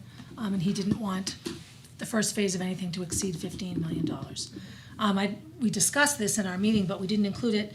Our concern was that we have a plan that addresses the disaster that is Memorial Field as soon as possible, and that once we have a plan, at that point would come discussions around money and, funding. That's why we haven't addressed the $600,000 we've already committed to, because there'll have to be some sort of permitting process. So those specifics would become evident at that time. That the issue right now is a field that's not usable and will be, And do we need to say that this is part of the option that it's the option A portion of it, or? This is why we thought we wanted to show that we didn't support. Option D needs to be off the table, and I think all three of the people I spoke to feel very strongly that way. That the desire from them is to get it back to the drawing board with this new disastrous situation to get something going quickly. Ms. Minell? So I don't know how much those items are gonna cost, and that's what we're asking for by May 31st. And then once we see that, we can say, yep, we're in for this much, we agree that these are the priorities and this is a reasonable price. I don't think we can, and one of the reasons I don't think we should say we support option A, because that's $27 million. And there are things in phase one that we're currently not identifying as our priorities. So even though our priorities are elements of phase A and most aligned with option A, I don't think we should endorse it, because there's things in there that I think we no longer want to prioritize or move forward with. When the school district sold Dame School to the city for $1, a committee was formed to design the most perfect rec center ever. And they designed a beautiful one, and it was turned down. And it went back to the people, Dave and Recreation and such, to come up with a plan that was affordable, that maybe didn't have all the bells and whistles, but worked and could be built in a timely manner. So he used that analogy with me. It needs to come back, and we need to look at what we have now and Well, I'm perfectly good with that, and I think we've created a good record that we can just show everybody on the city council. That's They can right. listen to this That's and understand where we are. It's very hard. I have to say, it's very hard. I said to Pam earlier, I feel like we're very functional as a board, because it's very hard to ask the same question to three different elements of our city and get three very different answers. And no criticisms to our city, but it puts us in a situation where whose questions are we answering and who are we really beholden to? And I say we're beholden to the kids and the taxpayers. And so I feel like what we're asking is, let's look at what needs to be fixed and make it affordable, and let's go. I think I'm a little frustrated because I think we have some urgency to get going and do something, and I'm not seeing that same level of urgency on the city side. Which is why I think it's really important that we move it up before they Yes. really get into their budget. That was a very good point. Because we've budgeted, right? We've budgeted. For the planning purposes. Yeah, for the planning purposes. Yeah. That's, and, they need to, if it's gonna happen, it needs to get in their budget, so. Any further discussion? All those in favor? Aye. Any opposed? Any abstention? Motion carries. Great discussion and questions, thank you. So are we letting motion one die on the table? Just Unless Oh, you'd like to Unless bring you'd like to it take up. it. No, I just want to Yeah. make sure that that's Yeah. what we're doing. Yeah, you don't, unless somebody takes it off. I like letting it die on the table. Yeah, me too. It's a great visual. We should do that, just one motion every meeting. Just put it on the table. Just kill it. Sorry. It's a long weekend. Motion to set the last day of school as June 18th. Seconded. Moved by Ms. Higgins, seconded by Ms. Sadowski. Discussion. Yay. All those in favor? Aye. Any opposed? Any abstentions? Motion carries. The policy, the emergency policy request on athletics, which I believe would require a 2/3 Yeah, 6 of 9. vote. So it needs 6 out of 8 this evening. Do you want me to, I'll just bring the motion. Would you like to move the? I move that we amend Concord School District Policy 712 regarding athletics and transportation on an emergency basis. Is there a second? Second by Ms. Higgins. And I am going to move that we amend your motion, and I wrote it down and then wrote it on a piece of paper, to the end of Roman numeral 2, to add a sentence that says all parent drivers must be designated district volunteers. Excellent. I second the amendment. Seconded by Ms. Higgins. Discussion on the amendment. I just want to note, we also will be changing 691 as the asterisk. Yes, yeah, correct, thank you. All those in favor of the amendment? Aye. Any opposed? Further amendments? Other than we just need to remove additional language options, because that's not Oh, yeah, part of the policy. that's not but part of the policy, yeah. That's just a technical change. Ms. Boucher, will you call the roll? Ms. Campbell? Yes. Mr. Dubois? Yes. Ms. Hastings? It's not here. Oh, yeah. Looking at the list, looking at the list. Ms. Higgins? Yes. Ms. Meeker? Yes. Ms. Minot? Yes. Ms. Sadowski? Yes. Ms. Walsh? Yes. And I'm a yes. And I will further ask that the policy committee review this and report back to us at our May meeting. Happily. We are on to enrollment. That's all we I, have, we have the Great Schools Great School Partnership. was not listed as for votes, but you're looking for a vote To adopt the report. to adopt the report. Is there a motion to adopt the report? So moved. Moved by Ms. Meeker. Is there a second? Second. Second by Ms. Higgins. Discussion. What does it mean to adopt the report? I was curious about that. So we would use it to guide our work with the Equity Committee. We would use it to reflect on our equity goals within our strategic plan, revise anything that we see appropriate, and we would continue to pursue, such as the recommendation of doing a climate culture survey, students, staff, as well as families. Does that cost additional money? That will down the road. But when you're. That's a different motion. Okay, then, okay, I'm good, thank you. So the one thing as I was looking at this and, the equity between schools, particularly between elementary schools, is something I know we've discussed and we struggle over and we try to make it fair, and it's hard because there are grants, programs that are available to some of our schools and not to our other schools. But, as I was looking at and reflecting on the presentation that we got today from Abbott Downing, and other presentations we've gotten over the years on great things going on in our different schools. And some of them are very unique to school cultures, but some of them are, learning techniques and priorities. And I really, and I've said this before, that we need a systematic way of reviewing these and seeing which ones work and making sure all of our schools are doing that. We saw last year, Krista McAuliffe had a great improvement in reading for targeted groups that were struggling. How are we getting that to all of the other elementary schools? And I think as you're looking at that report, it's important to look at inputs, but what are the outputs, and it's not just about like who gets what money, but who's getting what priorities, and are we doing things the same, and are the things that we're doing working? And that's the hard part. Are we investing in things that work and making sure everybody is doing things that work? Ms. Meeker? Yeah, and I would say, for those that were here when we signed on to this contract, we shifted funds away from the equity director position, right? So we removed that position from the district with the intent of rewriting those job duties, right? Like what would someone like that do in our district from an administrative standpoint? And then we shifted over to, okay, well, let's do a review. Let's have somebody come in and look at what the needs of the district are. So as far as my vision, of what we're going to do with this report is we have to figure out what our next steps are. And I think that ties in very well with, what kind of person, what kind of job would cover that sort of district-wide implementation of these inclusive policies and these, equity, these programs, this increase in equity, what would they do? So I see it all as hopefully coming full circle when we have the funds to do so. Any other discussion? All those in favor? Aye. Any opposed? Any abstention? Motion carries.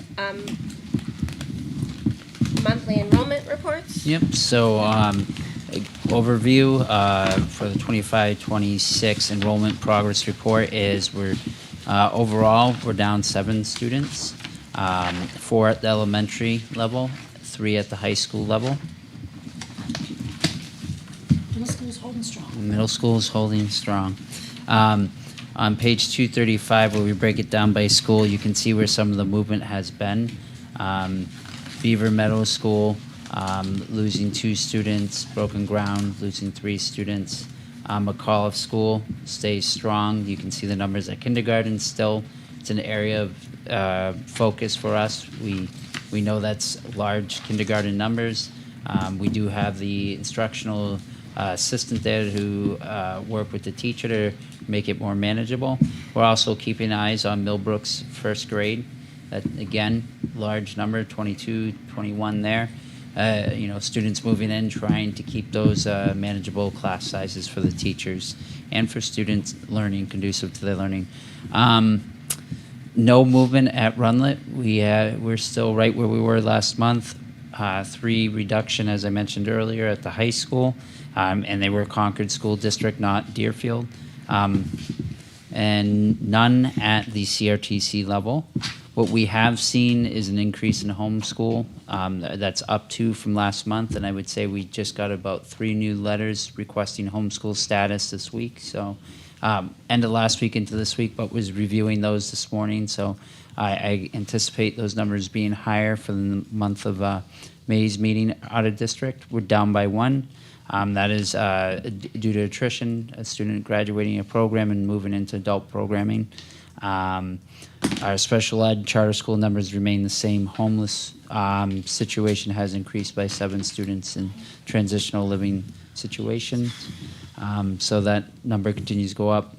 Again, when you hear about McKinney, Vento, and whatnot, those are the resources we use to support these families and our students during those times. So overall, again, we're down 7 students across all grades. Thank you.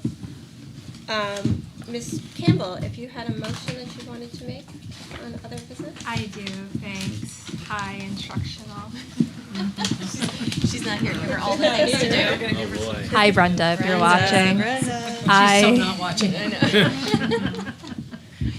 I would like to move that we request the instructional committee review and bring back a proposal on our graduation requirements at the Concord High School in regards to physical education. You're going to be surprised, but I second this motion. Yeah. Moved by Ms. Campbell, second by Ms. Higgins. Discussion?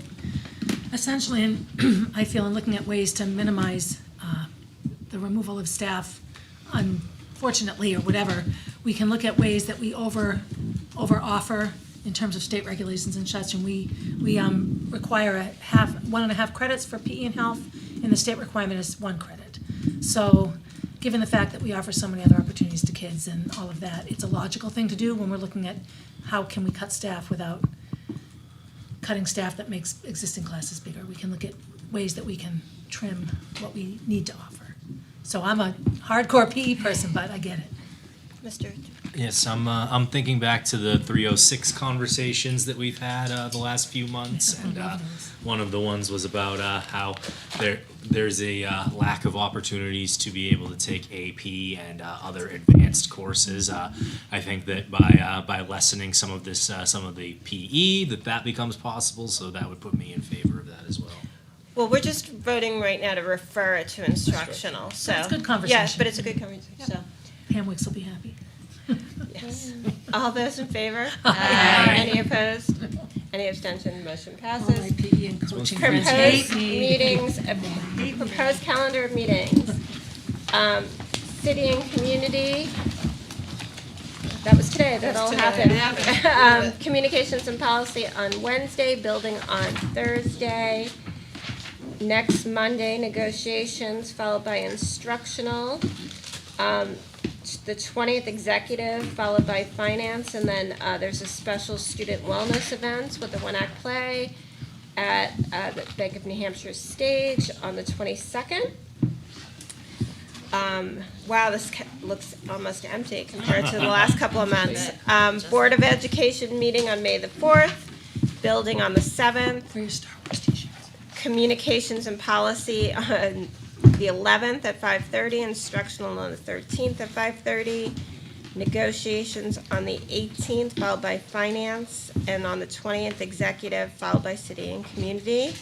On the 27th, we have the Distinguished Educator Awards and the retirement ceremony at 6 p.m. at Abbott Downing, and the CRTC commencement at 6 p.m. on the 28th at the high school, I assume. It's not on here, but I assume it's at the high school. It's usually the gym. Yep. All right. With that, I am going to move that we go into non-public to discuss personnel issues, negotiations, anything else? D, And D, which is. consideration or acquisition of sale or lease Was of there property. also a CRTC event on May the 8th? Oh, yes. I think it was their open house? Oh. I'll find it. We'll add it. Okay. Is there a second for the motion to go into non-public? Second. Second by Ms. Meeker. This is a roll call vote. Ms. Boucher, will you call the roll? Thank you. Ms. Campbell. Yes. Mr. DuBois. Yes. Ms. Higgins. Yes. Ms. Meeker. Yep. Ms. Minot. Yes. Ms. Sadowski. Yes. Ms. Walsh. Yes. And I'm a yes. Career day May 8th. So we are going to go into non-public. We are going to have one public item, leave of absence request, when we come back from non-public, but I'm going to let Concord TV go anyway. So thank you. We'll take a minute and we will go into non-public. And CRTC May 8th. What is that? It's a career